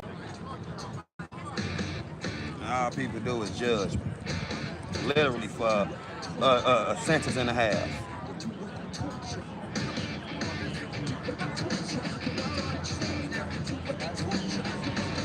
And now you do what they told you. I already got enough stress. I don't even see my daughter. I ain't saw my daughter in 2 months. I be under enough stress than somebody monitoring and critiquing every single word I say. Because if you really had a problem with the stuff I say, when I say it to the people you don't disagree with, you would say it too. But you don't. Justify those that die for wearing a badge and your clothes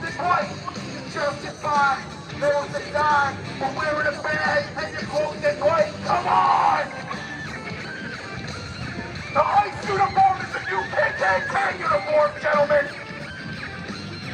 What are you gonna do when they start coming after you, brother? Today it's the immigrants, tomorrow it's the minority. After that it'll be the working class, and then it'll be you. Because someday they'll step too far even for you guys. How you doing, man? And then you won't be able to do nothing. I respect any cop who respect me. I don't just gotta sit up and like y'all act like it ain't bad cops or whatever who out here for the wrong reason. Those are the ones I say something to. Any of these other cops walk up on me being respectful to me, I don't be nothing but respectful for them. I don't have to respect nobody because of a uniform who don't respect me. That's just the reality of it.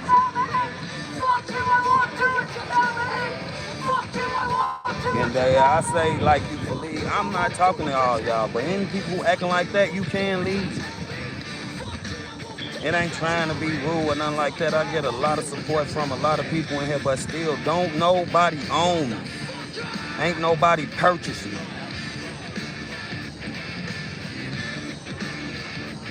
How often do you see me say something to the police that ain't none that's something like that.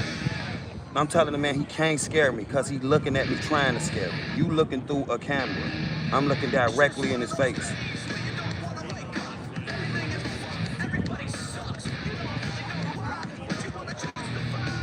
If it was Cam, nobody would say nothing. And Cam, my brother, but I get treated differently from Cam. Basically with the same followers. I don't like that either. That when I was out here looking at Cam like that and Cam said something. You can't tell me what this job is. I'm not. Stop deportation! No borders, no nations! Stop deportation! Say it loud, say it clear! Say it loud, say it clear! There's not much I can say, people. I'm just letting you listen and watch what's happening. Refugees are welcome here! Say it loud, say it clear! I am speechless. Say it loud, refugees are welcome here!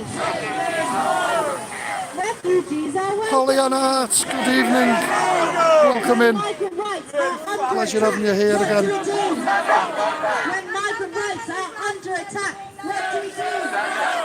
When migrant rights are under attack, what do we do? What do we do? What do we do? Shame on you! The flying Spaniards, refugees welcome. They got more rights than us! Traitors! If you want to a little bit more to that.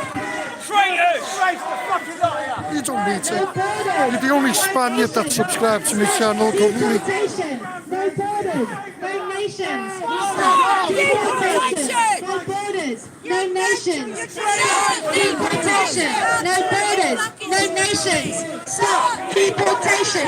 When migrant rights are under attack, what do we do?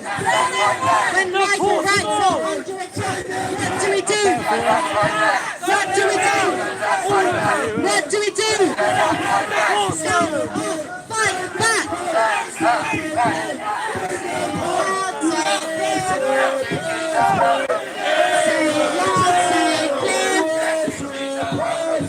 Refugees are welcome here. Refugees are welcome here.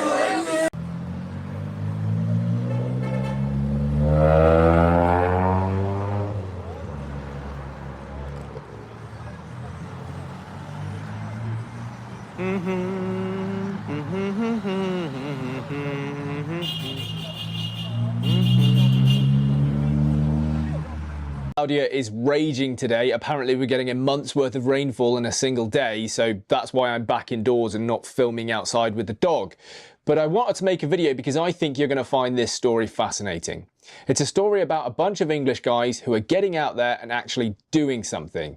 And what are they doing in particular? Well, they went to France, got on the beaches and stopped the boats. They actually destroyed some of the boats. Clearly, this isn't the kind of story you're going to find on the mainstream media, but here we're going to talk about it and I'm going to tell you exactly who they are and what they've been up to. Now, the group in question are called Raise the Colours, and as you can probably work out, they are one of the organisations that have been putting the flag of St George up all across the country. A beautiful thing to see, by the way, very commendable work. But they decided they were going to take their activism one step further. So they drove down to Dover, got on the ferry, crossed the channel and went to Calais. They wanted to see what was going on in Calais for themselves and share it with the rest of the British public. And what they found were just enormous camps full of people waiting to cross into this country illegally. Look at them all. Is anybody filming? No haters, don't they? Yeah, it's just said no filming. They're filming in the back. Okay, no problem. Just talk so normally. No problem. Film out the back. So we didn't get blacked out windows. We have sent the French almost £1 billion on the understanding that they would hire police officers to tackle small boat crossings. And yet for some reason the French police can't seem to find these camps and break them up. Yeah, I'm not sure I quite believe that. Anyway, eventually these lads got their feet wet. All right, guys, it's Ryan at raisethecolours.org.uk. Me, Elliot and all the team are here. We're on the beach at Gravesland. We've just been in Dunkirk all night. Grave Lines. We've had no sleep all night. The police are here. If you look on top of the horizon, the migrants are coming over in single file queues. This live life jackets on. This is an orchestrated, well organised operation. The police wait on the beach for them and get them to the boat. We've seen it yesterday and we're going to see it again today. Not one woman, not one child. Going to England. It's a joke. What's going on with Starmer and the rest of the government giving these French police money is a complete waste of time, waste of effort, because nothing's going on. They're not stopping them. They guide them on. We've watched the coaches pull up. They're giving them life vests. They're giving them goodie bags and a packed lunch. And they're running across there and they're jumping on. And they'll be back in England before we will. I saw this video about a week ago. And after I watched it, I actually donated £50 to Raise the Colours. And the reason that I did that is because I think the work they're doing is really vital. They are highlighting the total lack of action from the French authorities to tackle this crisis. And that's in spite of the fact we've sent the French £850 million specifically for this issue. And I would send a message to the French state, I guess, not so much the French people, but how can we regard you as an ally of Britain when you are allowing our nation to be invaded from your shores? I don't think we can we? We've sent you the money so that you would stop this and you are doing absolutely nothing. So you're just taking our money and laughing at us. You're clearly not an ally of this country. And I think there is probably a sense of shame that the French should feel about all of this, because 80 years ago, tens of thousands of British men poured their blood into your soil to liberate your country. And this is how you repay us. This is how you thank us less than a century later. Absolutely abominable. That's something that the French are going to have to work out for themselves. But these guys, Raise the Colours, decided that they were going to go back and show you just how easily the French authorities could stop the boat. Yeah. 1,000,000%, Dan. Good lads. Be careful. Yeah, but we've told the authorities now that we've got this buried. We found this buried. We fucked it up. So what the people smugglers seem to be doing is burying these boat components in the sands of the beaches and then waiting for good weather so that they can come back with 100 migrants, dig them up again, put the boat together and get out onto the sea. Fine. Well, our lads have then gone along, found some of these boats before they can be used and destroyed them. And they will probably claim, being generous to themselves, that they've stopped some of the boats, which is true and it isn't. I suspect in reality all they've done is delay a few crossings and made life a little bit more miserable for the people smugglers, which, credit to them, I'm absolutely all for it. But imagine that the French state was doing this. Imagine that the French police or the French military were combing these beaches looking for buried boat components. Or they were using the £850 million to raid the camps and seize and destroy the boats. Once you do that, you are actually stopping the boats. If there's no boats, there's no boat crossings. It really is that simple. Now, I accept that they'll probably go back to jumping on lorries, but at least we've got tried and tested methods for dealing with that and preventing it. So this can be done. It can be stopped. And I hate to just rehash the same point I've already made in this video, but clearly the French don't want to stop it. Because if they did, they could do it.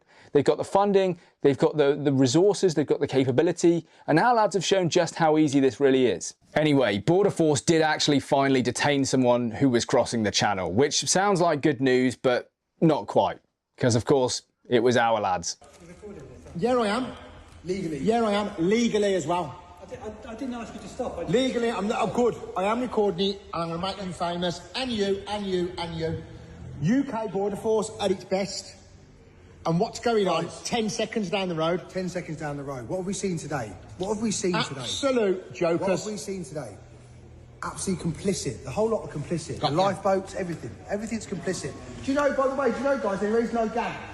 Do you know, categorically, there are no trafficking gangs putting those migrants on those boats? Do you know who's doing it? The French authorities. We watched it. Even though they're clearly British citizens, Border Force decided that they were going to detain our guys whilst simultaneously helping people cross the channel illegally into the country. Yeah, it's more like border fast than border force, isn't it, if we're totally honest? Now, some people will say, is this just vigilantism? And I would say, yes, it actually kind of is, right? People are getting to the point where they recognise that the state authorities are not going to act in the interest of the British people, or even in the interest of the French people. And so, yes, they're starting to take matters into their own hands. Now, when this is a simple case of going to a beach and, you know, destroying an inflatable dinghy that you know is going to be used for something illegal, it's pretty harmless. But if that attitude and mentality spreads, it could get dangerous quite quickly. So the state authorities should see this as another pressurizing reason to actually get something done. And I suppose another message to the French police. If you are not brave enough to tackle this problem, to go into the camps and conduct these raids and find the boats and destroy them and arrest the people smugglers, why don't you just ask the British Special Forces for help? I'm completely serious. Why don't you do that? Because I'm willing to bet that we've got blades sat in Hereford and Poole who would love nothing more than to come and help you out with this problem in the beaches of Calais. They can be supervised by some other French Special Forces guys, and they will conduct the raids, and frankly, they'll have a great time doing it. If you are too afraid to go into those camps and actually enforce the laws and tackle the problem that we've paid you to tackle, why don't you just ask our lads for a bit of help? We'll show you how it's done, just like we did 80 years ago. Yeah? I mean, that seems reasonable. Our guys would love to do that. You don't have to put yourself in harm's way. Everyone's a winner. And that way you won't have vigilantes rocking up on your beaches doing whatever they need to do to protect their country. Food for thought, hey? Anyway, I don't want to make this video too long, and I'm really bad at working out how long a video is going to be. So this could be 6 minutes or 12 minutes. I've got no idea. But what I will do is I will leave some links in the pinned comment to this video to the Raise the Colours organisation. Go and show them some love. Go and follow them on X. They're clearly good dudes. They clearly love the country, and they're clearly willing to get out there and actually do something. So big props to them. I think they're a fantastic bunch of guys. If you want to show me some love as well, you can do. Please do leave a like, comment and subscribe. That's all I ever ask from you. And yeah, till a future video. Thanks for watching. So weird to like want to move to America right now with everything that's going on. But here's another liberal who wants to leave the country. Let's find out why. When does it end? Bro, I'm so tired. These are the faces of Americans who believe that they need to flee from America. And this woman is someone who I have respect for because she actually did, whereas everybody else seems committed to nothing else besides talking about the fact that they want to flee the country. So if you guys don't know who I am, my name is Angela, and when I turned 18, I decided not to go to college and to actually travel abroad for a year, and it was my first time ever outside of the country. I didn't speak the language, didn't really know anybody, and it was completely different than what I expected because I figured that everybody in their countries had their own movies, their own music, their own currencies, and that they were going to be similar to me in culture and in style. And it took me a lot of time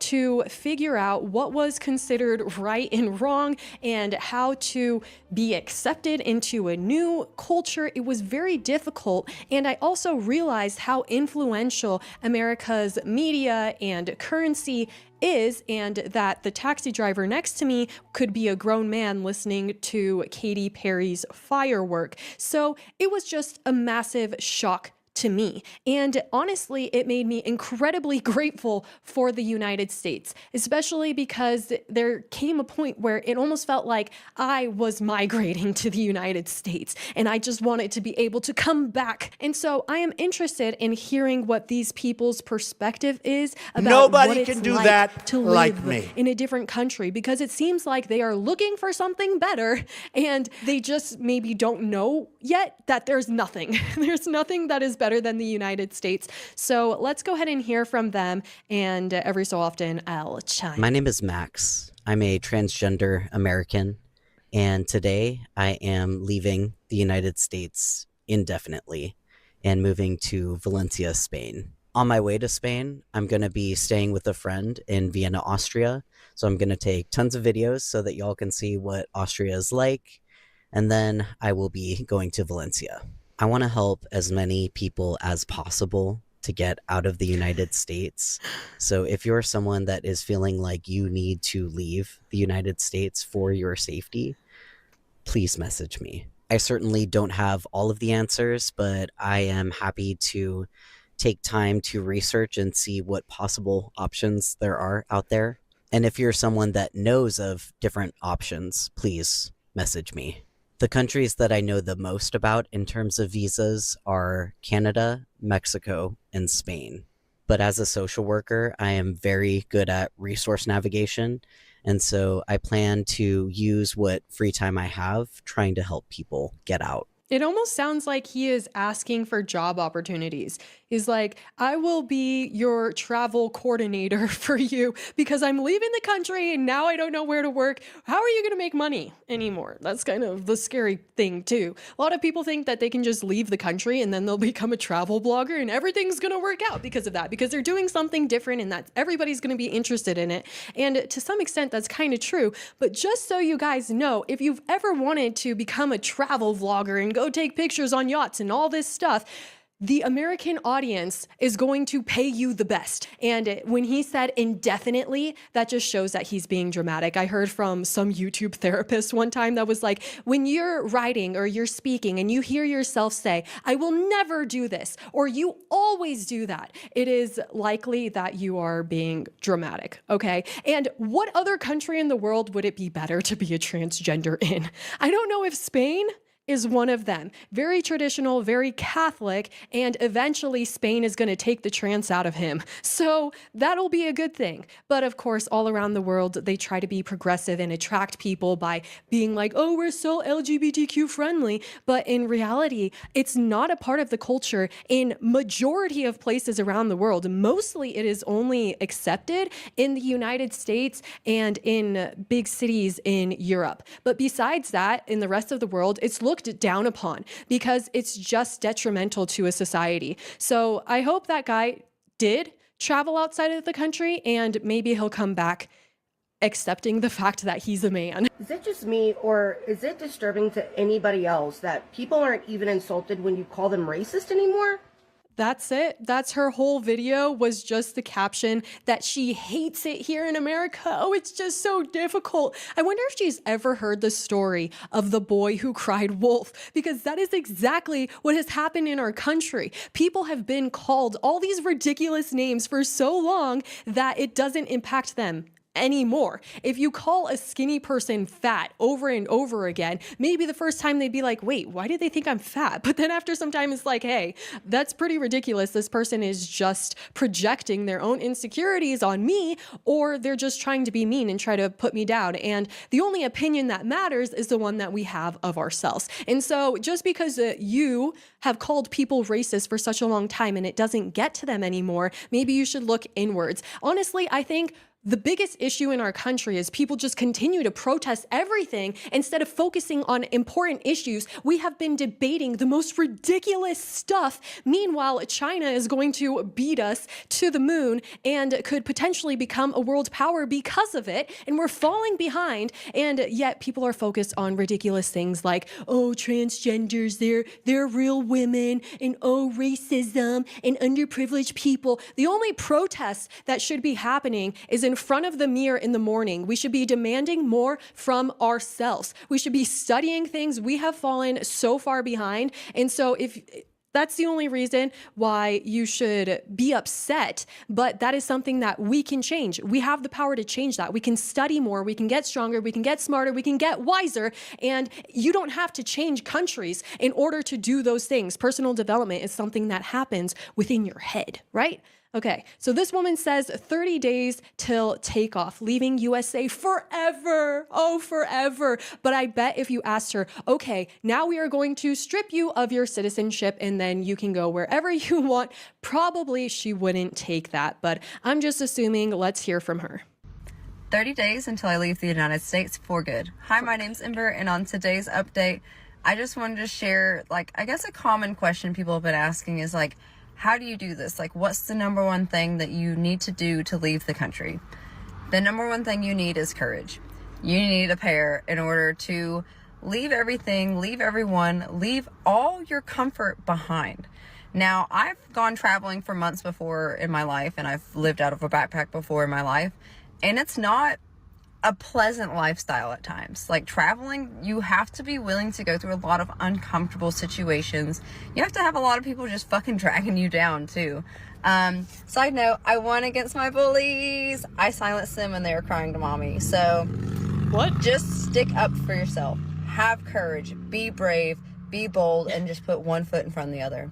You don't have to have anything else figured out. Put one foot in front of the other and you will get there. I mean, I kind of completely disagree Nobody with this can do because that she like just me. tells you how bad it's going to be backpacking through wherever the heck. And so it doesn't take courage. In fact, it takes a lot of ignorance to be like, okay, I'm leaving the United States. And I also, the other reason why I disagree with courage being the thing that's needed to make these liberals actually decide to take the step to flee the United States. It's wrong, because all you really need to do is go to the post office, take a 2x2 photo and get your passport, go to Google Flights and buy the ticket. Buy the ticket. That's what you need to do. You don't need to sit there and be like, oh, am I courageous? Can I live out of my backpack? Do I need my things? And what about this person? What do they think of me for that?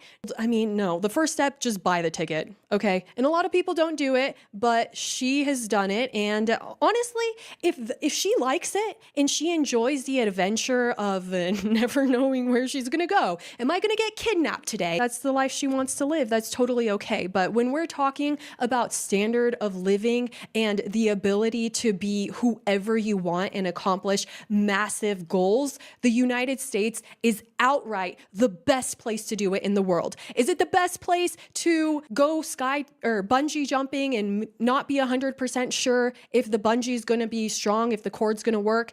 Then yeah, probably the US is not the best option for it. The US is number one in opportunity, and my golly, we plan to keep it that way. Here's another liberal who wants to leave the country. Let's find out why. When does it end? Bro, I'm so tired. I'm so exhausted. Like, it has to stop. It has to stop soon. Like, I'm not even kidding. Like, get me out of here. Oh my freaking God. Oh my God. I believe that this is what Jordan Peterson would refer to as a negative feedback loop. She's screaming and her screams make herself feel angrier, intenser, and that just encourages her to, I don't know, self-destruct even more. And all of this reminds me of a very important point I wanted to bring up when I was thinking about this video, and that is that think about what the Chinese virus has done to so many Americans, that this woman is unable to even take a breath. And because of COVID, people have been afraid to leave their front door. It's, I get groceries delivered to my house, I work from home, I don't want to go anywhere, I'm scared to go to the park, I'm scared to go to the store. That's also a negative feedback loop. To some point, we're just stuck at our houses and it's like, okay, we're afraid. And so at some point, I do think that this desire to get out, see what is out there, is a good thing. And we could also start by just traveling throughout the United States. We saw during this government shutdown how many TSA workers were not getting paid. And so there was long travel lines, a lot of flights were getting canceled. And so many people began to go on road trips. We have the most beautiful national parks that deserve to be visited as well. And so if you're somebody who has thought about leaving the country before, but you're afraid and you don't know where to start, maybe just go to the park that is down the street and take little tiny steps like this. Because the truth is that people are afraid of a whole lot of nothing. And one time a liberal laughed at me because I said that fear is false evidence appearing real. And I truly do believe that. I also believe that at some point we will be able to go to space and to be able to see the entire world from far away. But to get the courage to do that, we are going to need to be able to take a deep breath and if you want to go somewhere, go. But you don't need to sit here and scream and cry about it. I renewed my passport yesterday because I'm getting the fuck out of America. Yep, I'm getting a one-way plane ticket to go somewhere. Europe, most likely. Great. Great. Have a wonderful time in Pakistan. Imagine like having no idea, or if you've never been on X or something and you're just like, I'm going to go to Europe, but I'm going to do so in a way that's very economic. And so I'm going to take a cheap flight there and I'm going to get a cheap Ibis hotel. And then all of a sudden you're just in the middle of Pakistan and you're like, wait a second. I know that the flight said London when I got on. People just don't realize how good they have it. And so I encourage these people to flee the United States, and we're almost getting to the woman who actually did and now wants to come back. Let's hear from this guy. How on earth did he get an upside down emoji flag? He probably did it on Instagram and actually took the time to turn it upside down. Super pathetic. Well, here we are. It's Friday, and we are just literally minutes away from the border to Canada as we flee the U.S. Who would have thought at age 60 that this would be our day and our plan and our actions? And I know fleeing sounds dramatic and like something from a movie, but it's really true. We just feel so... That would be the most boring movie of... I could not sit through that. Even if the movie lasted 1 minute and it was just an Instagram reel or one of those Chinese short films that they have on the vertical things, I would not care for that movie. The entire movie is just the whole country is so happy that we got an awesome president, but we got a businessman who is an outsider who truly, the only reason why he's there is because he cares about you. He doesn't have, and me, he doesn't have to be doing this job for any reason. He could just be sitting on a beach somewhere for the rest of his life, but he truly does care, I'm sure, about his grandkids and the future of our country. And then this guy is like, oh, I'm so angry that everyone's happy, and so I got in a car and I drove to Canada.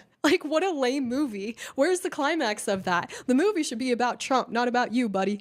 So scrutinized and so silenced and so being portrayed as enemies within and being portrayed as domestic terrorists because we're standing up for what we believe in this country and what we believe is being violated and is going into an authoritarian regime, and is in it actually, and has been since he hit the ground running in January, the day he was inaugurated. It's okay. Before you go to bed, I will look under the bed and I will make sure that there's no monsters there. I will check in the closet as well. This guy's running from the boogeyman. He is afraid of nothing. Are you guys afraid of this authoritarian regime? And no.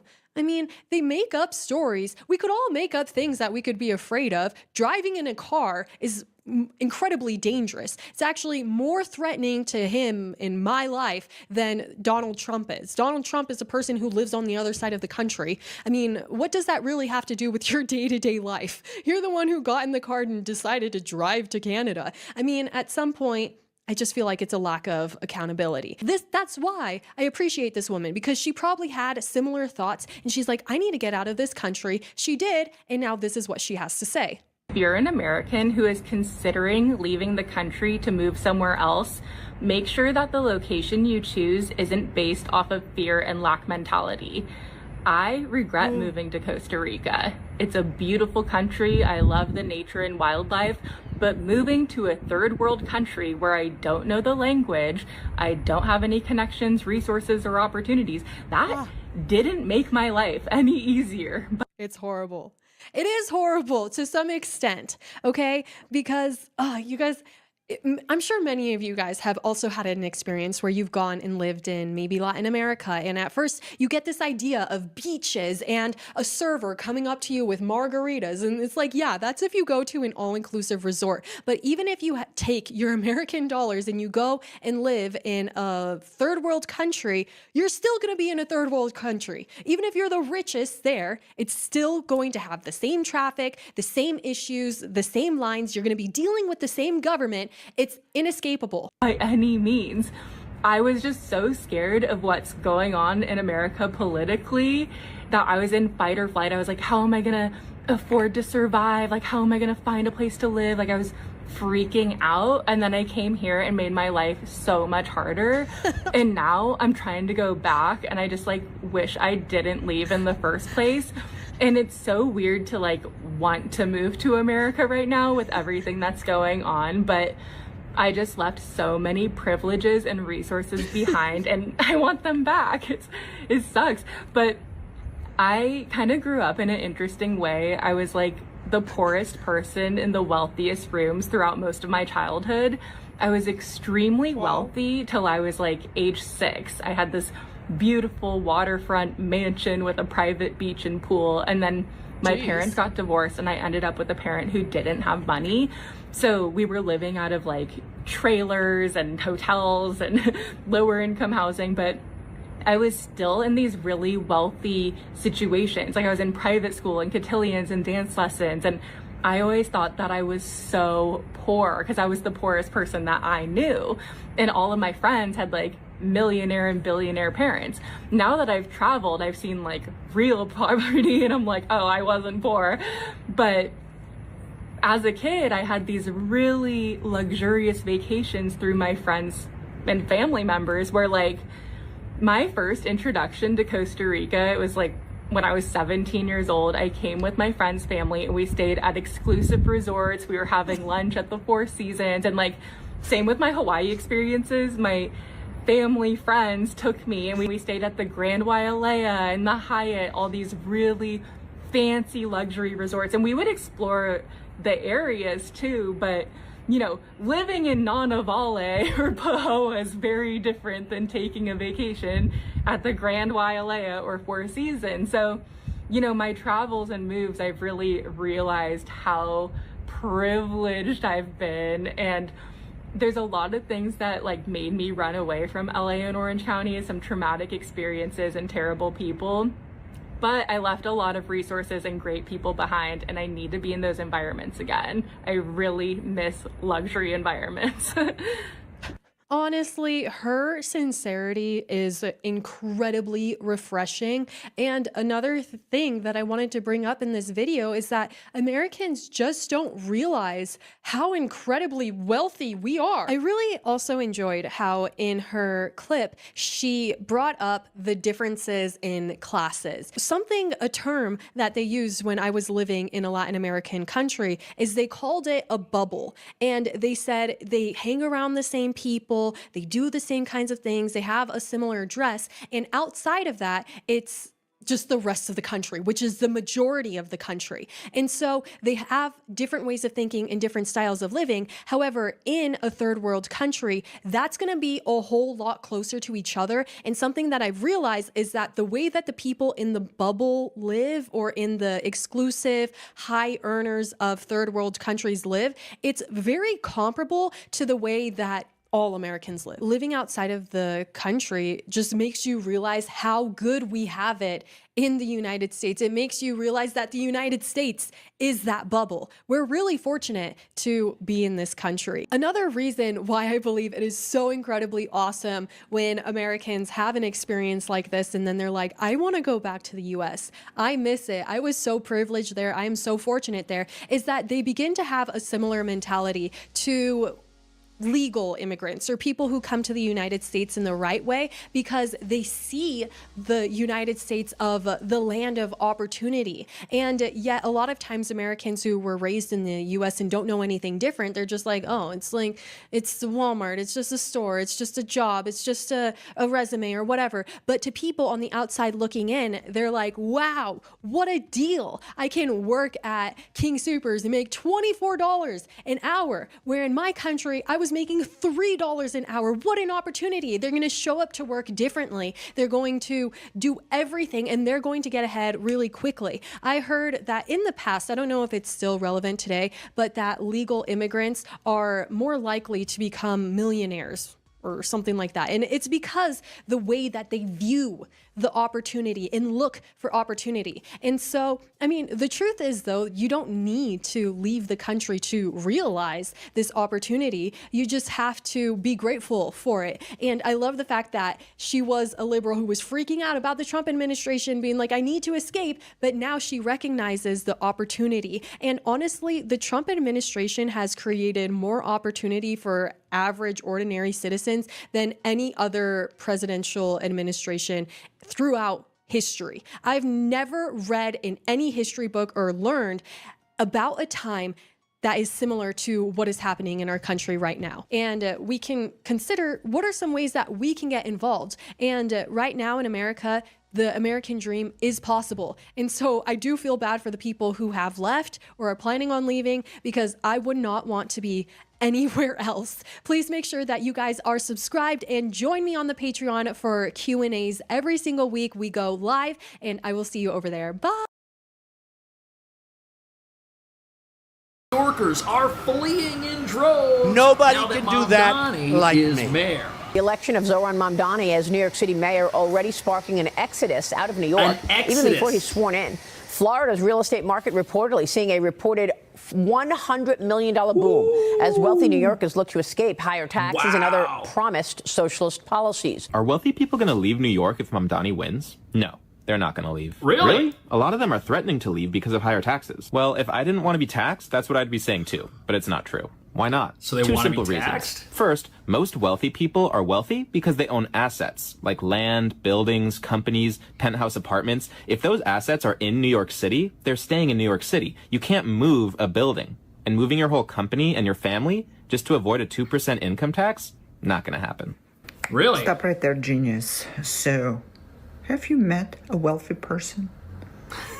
Do you really think a single penthouse apartment in New York City is bought under someone's name? Yeah, they own like 10 penthouses. No one buys the land for their name or buildings. It's all done from trust and LLCs.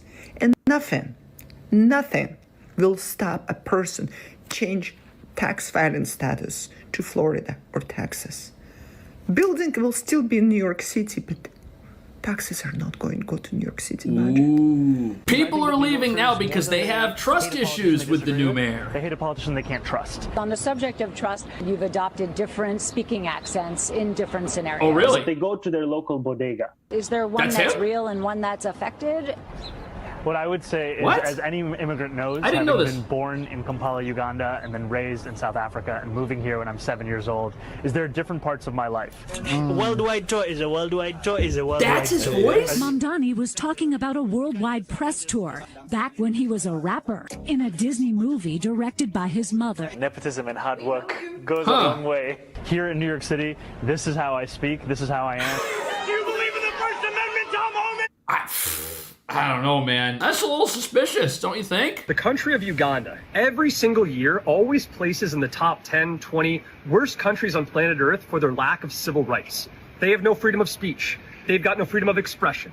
They have no protections for their LGBTQ communities.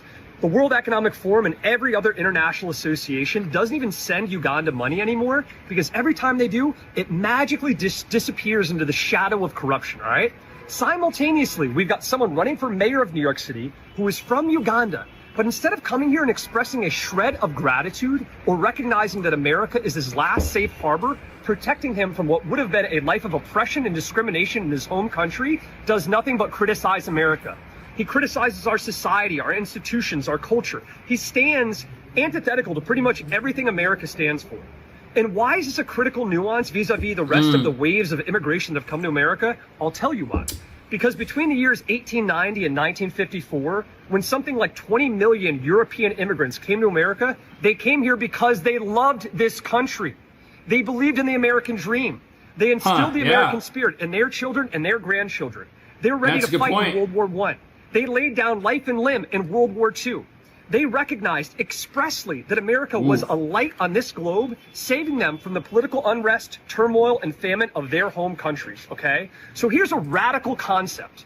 How about we stop letting folks in this country that hate America, and two, Why don't we never ever dream about letting one of them run? I guess America's the only country in the world where they will let you in if it is your prerogative after you get in to hate on the place. Check out this video really quick. Starting on day one, we will expand the city's special enforcement programs, doubling fines for hazardous violations and tripling them for conditions that are immediately dangerous. And when a really bad landlord, like this guy, refuses to fix it, the city's going to step in, make the repairs, and send them the bill. Wow. If that doesn't work, the city's taking over the building. Oh! We're putting the worst landlords out of business. So this is his plan.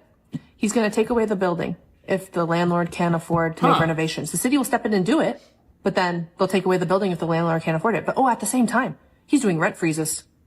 He's going to freeze rent so landlords can't raise rent. Ooh. So how are they supposed to pay for it? Like if there's a major problem with the apartment complex, how are they supposed to pay for it? They're not. And if they can't afford it, and the only way that they can is to raise rent. But no, he froze the rent. Yeah. Materials are going up, labor is going up. What's going to happen?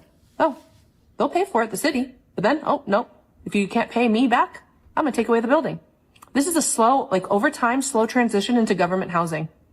And what does that sound like if the government's going to be owning all these buildings? Sounds like a problem. Communism. And you know something? The government of New York City already owns more apartments than any other government in the United States. And look at what a great job they're doing. NYCHA says residents have the heat and hot water, although many of them say it is not up to par at this point.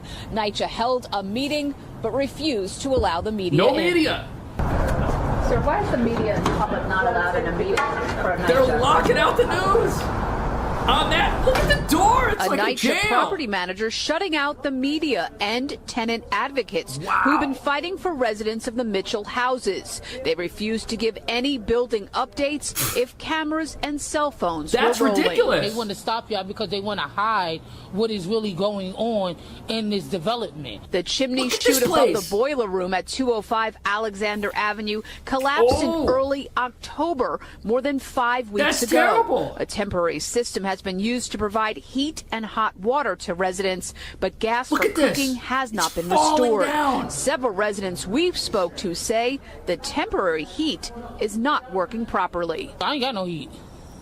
Look, she's wearing a jacket. She's freezing. And that's what I told them. I don't have no heat. I don't have no crock pot. But it was cold in the apartments earlier today, since the morning to about 5:30. And this has been happening in New York City for years. They've already got more buildings than they know what to do with, and the residents are suffering. These are the worst buildings you could possibly live in, and now the city's going to take more buildings? There's been a problem like that, seems like every day. A NYCHA spokesperson said the meeting was not open to the public and media because it was building specific for residents.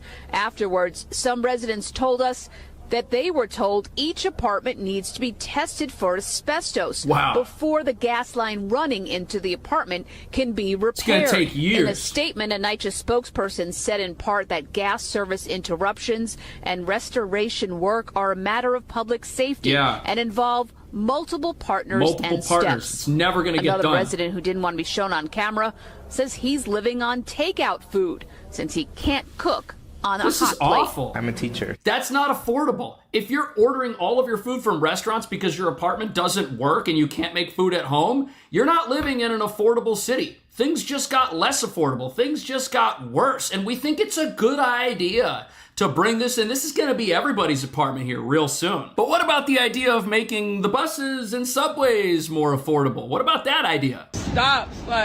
Look at him. Nobody ain't charging me and my dad. Ain't nobody charge you. You need to go to... Oh, he's getting in her face. Nobody can do that like me. Go ahead. Ooh. Go ahead. I want you to try. Come on. Wow. Oh. I'm tired of you. Most people don't even pay to ride the subway anymore. They just avoid it unless they don't care about this kind of thing. New York Governor Kathy Hochul is casting doubt on Mayor-elect Zora Mamdani's campaign promise to make buses fast and free. The governor speaking to New York One from Puerto Rico over the weekend. I cannot set forth a plan right now that takes money out of a system that relies on the fares of the buses and the subways.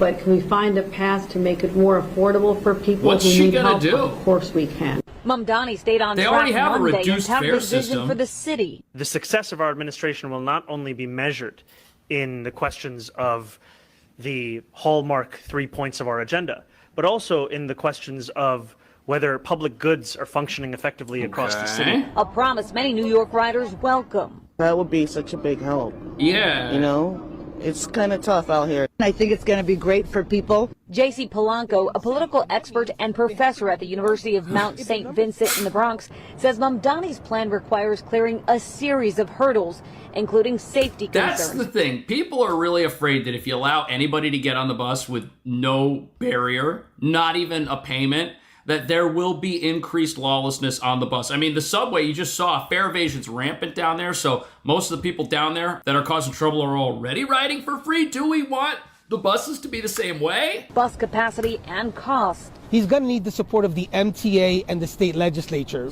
really the governor. Here in New York City now, we have about a $452 million shortfall with the MTA. It's one of the major reasons we have congestion pricing, to make ends meet. Mamdani estimates the cost of free and fast buses will total... What a lie that is. We were told the congestion pricing, these are the toll cameras they set up all across the city, that those were going to give us a magical new public transit system, and that it was going to generate all this money and things were going to be great. And now we're being told that that doesn't work. Makes you wonder what else they're lying to us about here and how much of this stuff is just going to keep trending in the wrong direction. You know, when you look at it, New York has gone from being the empire state to an empty state. I mean, the people, the businesses, the freedom are all running out of town.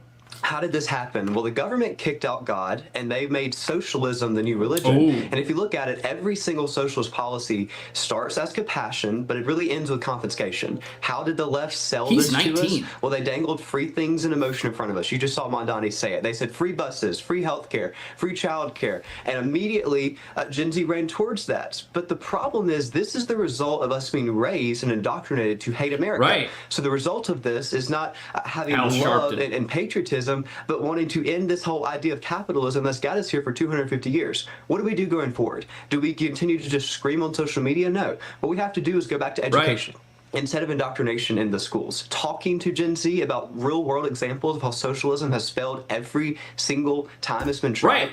If people aren't taught that there are economic systems out there which are a total disaster and create nothing but misery and poverty, of course they're going to look at the current system that they live under and whatever imperfections it may have and say, gee, we should try something else. And then what's going to happen? They're going to vote that in, and then it's too late. Maybe we actually teach about the horrors of socialism. Maybe then we would see this across the country. And I want to be really clear, Maria. Right. A lot of people are saying, oh, this is just in a blue state. It's in a bright blue city. We don't It's even gonna need to happen talk about the everywhere. rest of the country. My concern is that Gen Z becomes a trend across the country. That we say, oh, socialism became in New York City, and then it spreads across the country. Yep. We have to nip this in the bud right now, Maria.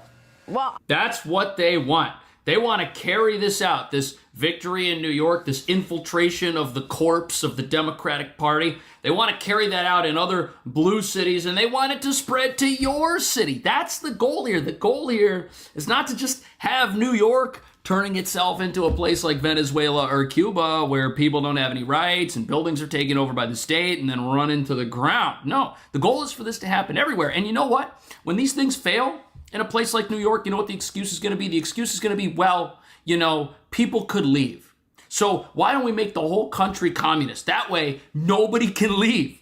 They can't take their wealth with them. And then when we go to tax it and redistribute it, which is what our religion tells us to do, everybody will benefit and things will be better. We just have to stop people from running away from this thing as fast as they can, which apparently is happening in New York. You know, apparently 50% of the taxes in New York are paid by 1%, that top 1%. Now, do those people live better than you or I? Of course they do, but those are also the people that have a private jet and can leave yesterday, which sounds like that's what they're doing. Anyways, what do you think about all this? Thank you so much for watching. See you in the next video.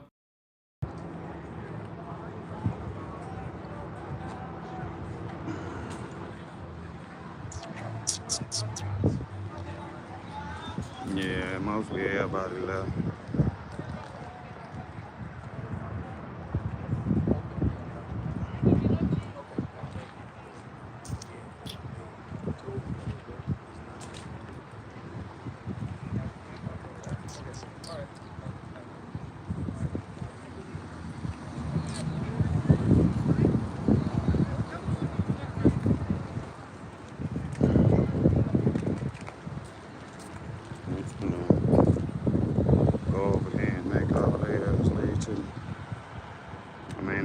people just come out here for a certain amount of time, do their thing. They don't be having no plans on staying out here all day.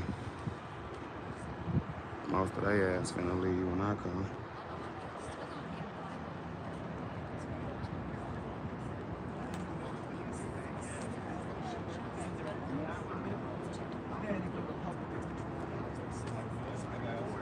I don't know how to make a subscribers on.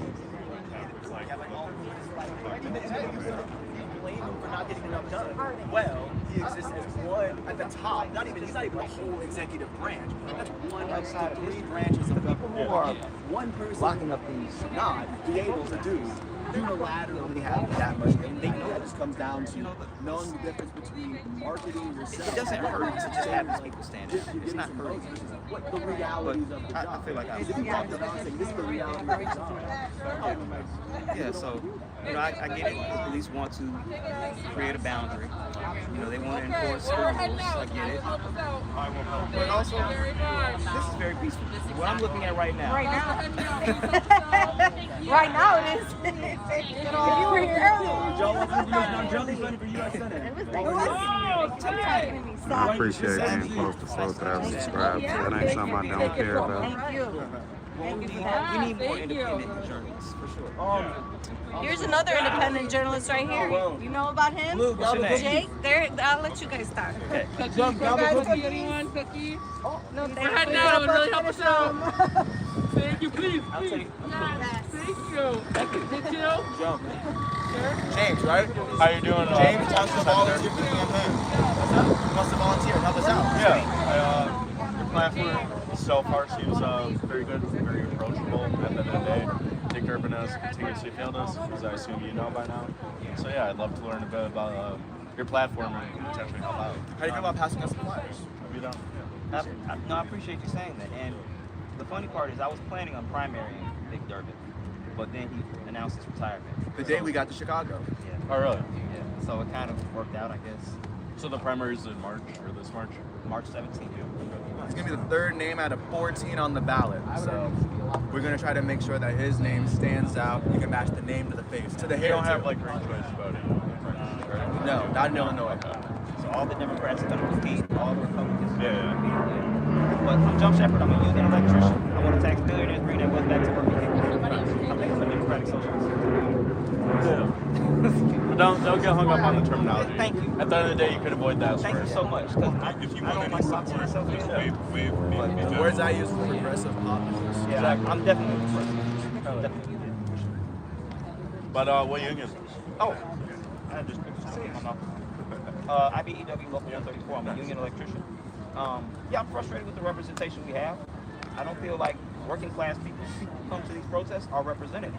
The average age of the Senate is 65. The average net worth is $4.5 million. They're a little bit out of touch with working people. And I don't have a problem with seniors having representation in Congress. But the 30s and the 40s should have representation too. We need a voice. Working class people need a voice. Unions need a voice. There's no active union members in the U.S. Senate. So we are literally not at the table. You know what they say. If you're not at the table, you're probably on the main team. Obviously, if you get to see, it's going to be like somewhat of a battle. Like, what's your opinion on not only like fighting against whatever Republicans in whatever setting, but like taking the fight up to Pritzker, to Johnson, and to other like Democratic representatives.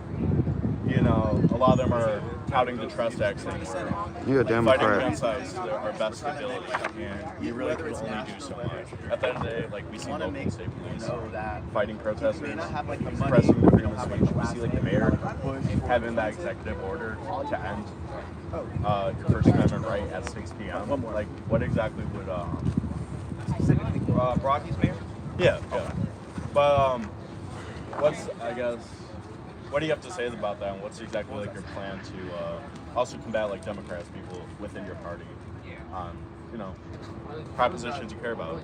Yeah, that's a good question. Specifically relating to ICE. Oh, that's right.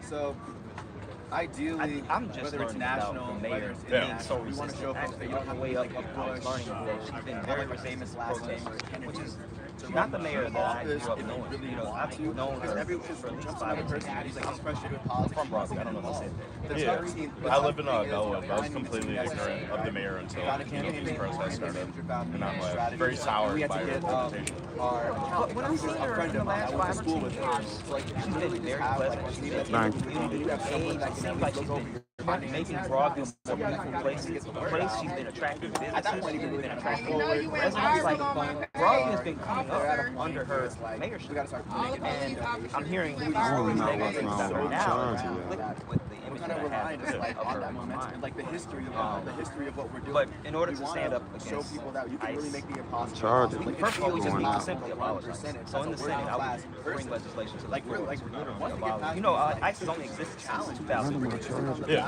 Since George Bush, after 9/11, they decided they wanted to build this great institution. Yeah, the ABC department after Patriot Act.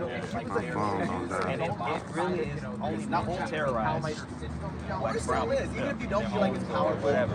voting is always for its entire existence. You don't need that. It's your voice. So that's what I would do in the Senate. I would put forth legislation to abolish ICE.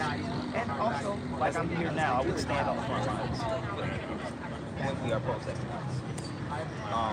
But on a broader note, when it comes to, say, Trump, in order to get him impeached, tried, convicted, we have to get rid of him. All of the people around him, they're like a shield. They're like a bulletproof shield when you take off. So when we try them individually, they go to jail. I spoke to Paul his armor. When he has no more armor around him, then we go after him. And like a lot of kids that were I get like his strongest and weakest. Do you have any fundraising is going to be like a big part of your campaign? Every campaign. Like, do you have any specific donors or PACs that you're hesitant or avoidant of taking money from? Yeah, and if we have, I'm not taking money from APAC. Beautiful, beautiful. Look at my like $30 million raise component in this race is already. That sounds like a number. My phone gonna die on 17%. I think my battery block is dead. Yeah, and stuff, yeah. Because that's the deforestation industry. That's the population of one of those states. Far right. But if you're just like, oh, 42. Oh, like kind of like Hindavita type figures. You're clearly not on the ground. Like once you start seeing human beings as numbers, anyways, that's what I'm not taking money from weird. It's so easy to see them as like entities that do not have working people as their priority. One pack that I think I might get endorsed by German is society, but who's a system. it's a pro-Palestine campaign. They started an online meeting with them a few days ago. They sounded very excited about me. They said, we don't know who we're going to endorse until we met you. They haven't said anything yet, but it sounds very positive. Then they started I also just met with then they had to teachers union scapegoat somebody, someone attacks them. And that was very some of them positive. other charges. Less than human, but I know they're very powerful. I know they're very like it starts when you start they're seeing moved by human money. beings as numbers. So I don't know where that one's gonna go, but I was very well received. Human beings, We'll just see like what happens. soldiers, backgrounds, like. But I want to be endorsed by, But like, having someone that's like scientific on the ground, organizations. I want to be endorsed by agencies that care about working people. So, like the unions. Like I would love an endorsement from the IBEW or the Iron Workers. Teachers unions. Those are the endorsements that I care about. I care about endorsements from entities that care about working. come in contact with them. That's like And almost also, like the best chance for donations people from that individuals go the farthest. for people that are like here to meet. Yeah.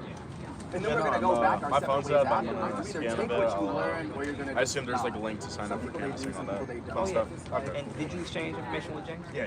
Okay. But I'm the other James. Nice to meet you. It's good to meet you. Yeah, good luck, man. Thank you so much. We'll be around. Oh yeah. How you doing, sir? How you doing? I love your locks. Thank you. Yeah, man. You all right? Yeah, I'm alright. I'm glad they calmed down a little bit. Yeah. Yeah, you hear a lot of people saying, what's the term? Fiscally conservative but morally liberal, that stuff. Yeah, like, oh, I'm a billionaire, but I won't pay tax. Like that stuff. Like, I'll act like I care about people, but I won't pay tax. Like stuff like that. Like, they'll kind of bring in those, but it's like,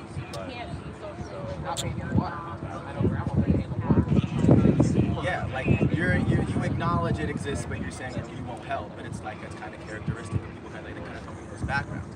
That's why you need more people that come from seeing people as people and not as numbers. And because you got to think, like, most senators are of that class, they're of that ilk. It's been that way since 1776. And it's like, if you want to get people in there, you literally have to claw your way up in there. Because it's one thing for like an AOC to win like in Brooklyn, Bronx, or like Jasmine Crockett to win in like Dallas, Texas, but to win an entire state, to get like a working class person up there, you gotta scratch, you gotta claw, and you gotta get through like these misconceptions, these misnomers, and just remind people, just empower them, remind them how important they are. Like Donald Trump is one person, Elon Musk is one person. Also, they are symptoms. They are symptoms of the times. If you start seeing them as like full entities, if you look at Jeff Bezos as Amazon and not Jeff Bezos, then you're dissociating yourself from the reality that exists. He's not going to take all that money with him when he dies. That's not how that works. So it's like we're people. Like we have full backgrounds. We have a passion, the president. Like, once you start seeing people as numbers, that's the problem. We have to like literally like, come on guys, these are people. I'm sure you guys have to like check each other internally. Absolutely. I can imagine having worked with America, like how difficult it is for me to just remind people in corporate that the employees in the store people. Yeah, we're on the trains. I like wave to the conductors, and they're like I guess people don't wave to the conductors, like or just say what's up to people, like people sweeping up. Thank you for waiters. Thanks for taking my food. You know what I'm saying? Like they're human beings. And when you stop treating human beings like human beings, you kind of fall down that slippery slope. Y'all got any questions for Jump? I know I'm down. I remember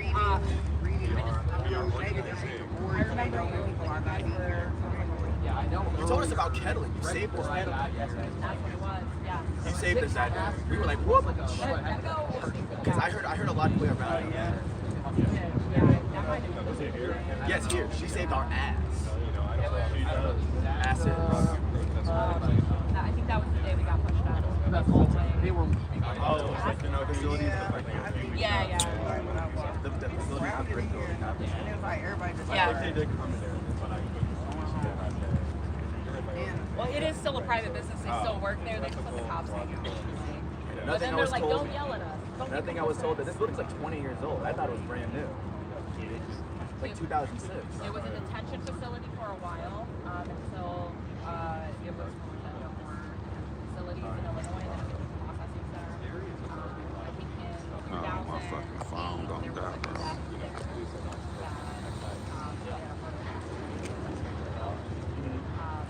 And then now it is a detention ship. Let's try something. Yeah, so have you guys got on the ballot? I would like in general.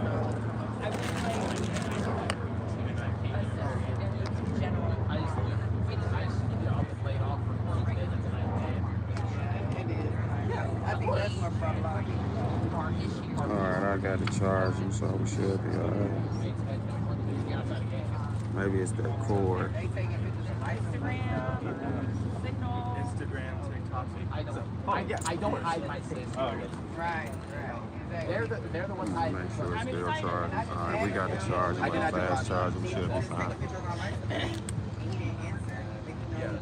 Because how often are you here? So once they took down our tent. Sheesh. Was it that day?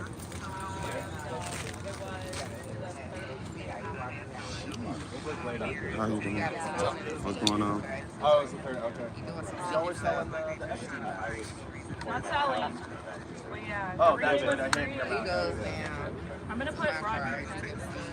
Yes, and then I'll put Sage our ass. No, because that's serious. That's all I think. I'm so glad.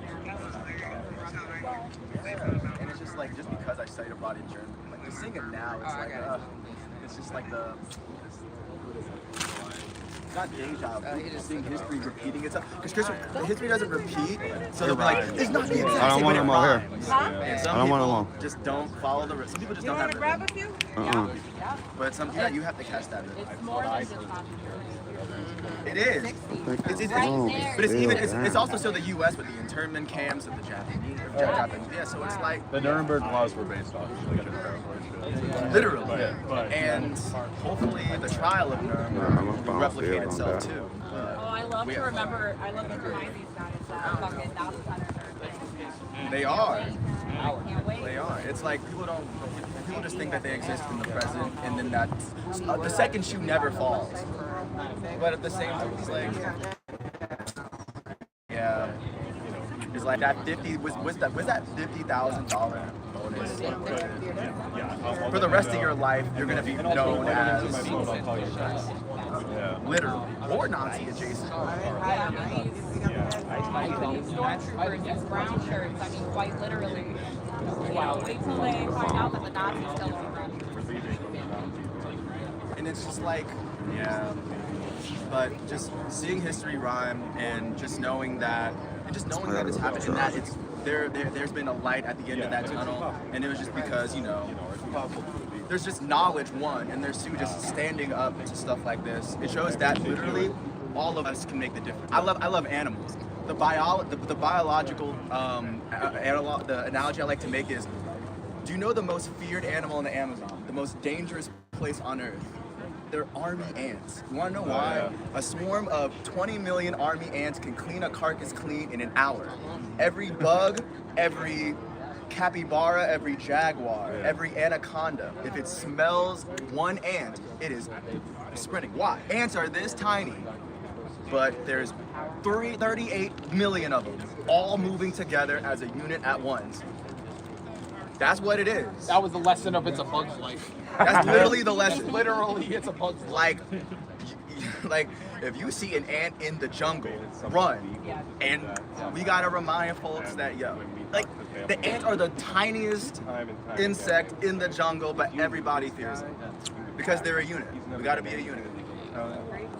On that note, as you guys are out there, spread the word. We always need more people here. This is okay for a Friday afternoon, but like there's 5 people during the week. You know what I mean? This morning was great, but spread the word. Get this shit shut down. Like, yes. And which was actually, well, at the beginning, 3 confirmed dead, unfortunately, several injured in the bus ramming that happened on the Valahalvagen street near the city's University of Technology. In a statement, the police said that the incident has now been classified as aggravated manslaughter. We don't know much else about what exactly happened in terms of motive or what happened with the driver. We do know that the bus was and the driver was actually off duty, so this was not a routine route with any sort of passengers. Having said that, there is some other updates coming in terms of the reaction from the political side, but we will be waiting for that. So these are the scenes. We also have the live feed coming to us in the next few minutes from Stockholm. This footage, of course, is the latest footage over the last few minutes, but the emergency personnel are working amid, of course, the twisted wreckage as they respond. This is actually one of the images that we have as they respond to the bus crash in central Stockholm. Debris is scattered across the street as the authorities are managing to take control of the area. Of course, the whole area is now being closed off in order to for not just for the mess to be dealt with, but of course the a deeper investigation into exactly what has been going on. This is reported as yet another just simple incident. Now, as I said, the off-duty vehicle, which carried no passengers, was just randomly driving and mounted the curb before slamming into the crowd at the bus stop during the rush hour, prompting immediate emergency response. And witnesses report hearing scraping sounds followed by a loud bang and screams as victims sought refuge in a nearby shop. Another eyewitness said that the driver seemed to have been doing it intentionally because of the targeting, but others are claiming that this might have just been, well, control might have been lost, but we don't exactly know. We can show you a quick video from on the scene.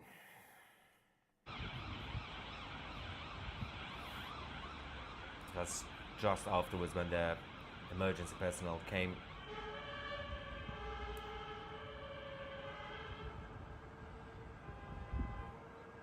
It's horrific. Of course, a number of people unfortunately have now lost their lives after this crash, and a lot of people obviously are wanting to get some answers in terms of why the off-duty bus was being driven like this and where it was going.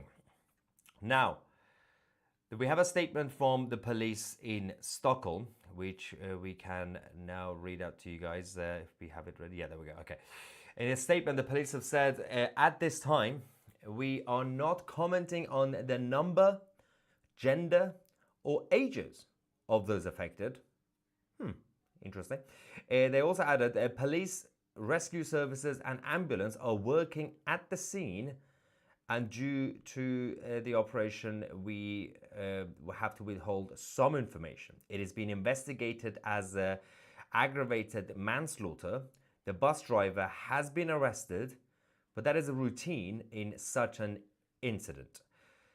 Now, usually, in order to keep everybody aware, informed, and also keep things stable, they tend to give some information about the victims, especially obviously those who might have loved ones or friends that might know them or might be looking for them.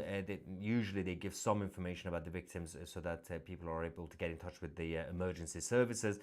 In this case, that is not the priority for the police in Stockholm, and said we are dealing with the victims. But those who have died, well, clearly they have to find a way to get in touch with their families. So unless they found some identification on them, if they haven't, that means that the loved ones have not been informed, because if they don't know who the person is, how can they get in touch with their families? So they have to probably wait for people to get in touch with the police and the hospitals to then tell them, oh yes, your loved one is now dead. So that is the difference, and this is quite interesting because it kind of shows the difference in terms of the way the authorities respond to these things and the way the media respond to it in different European countries.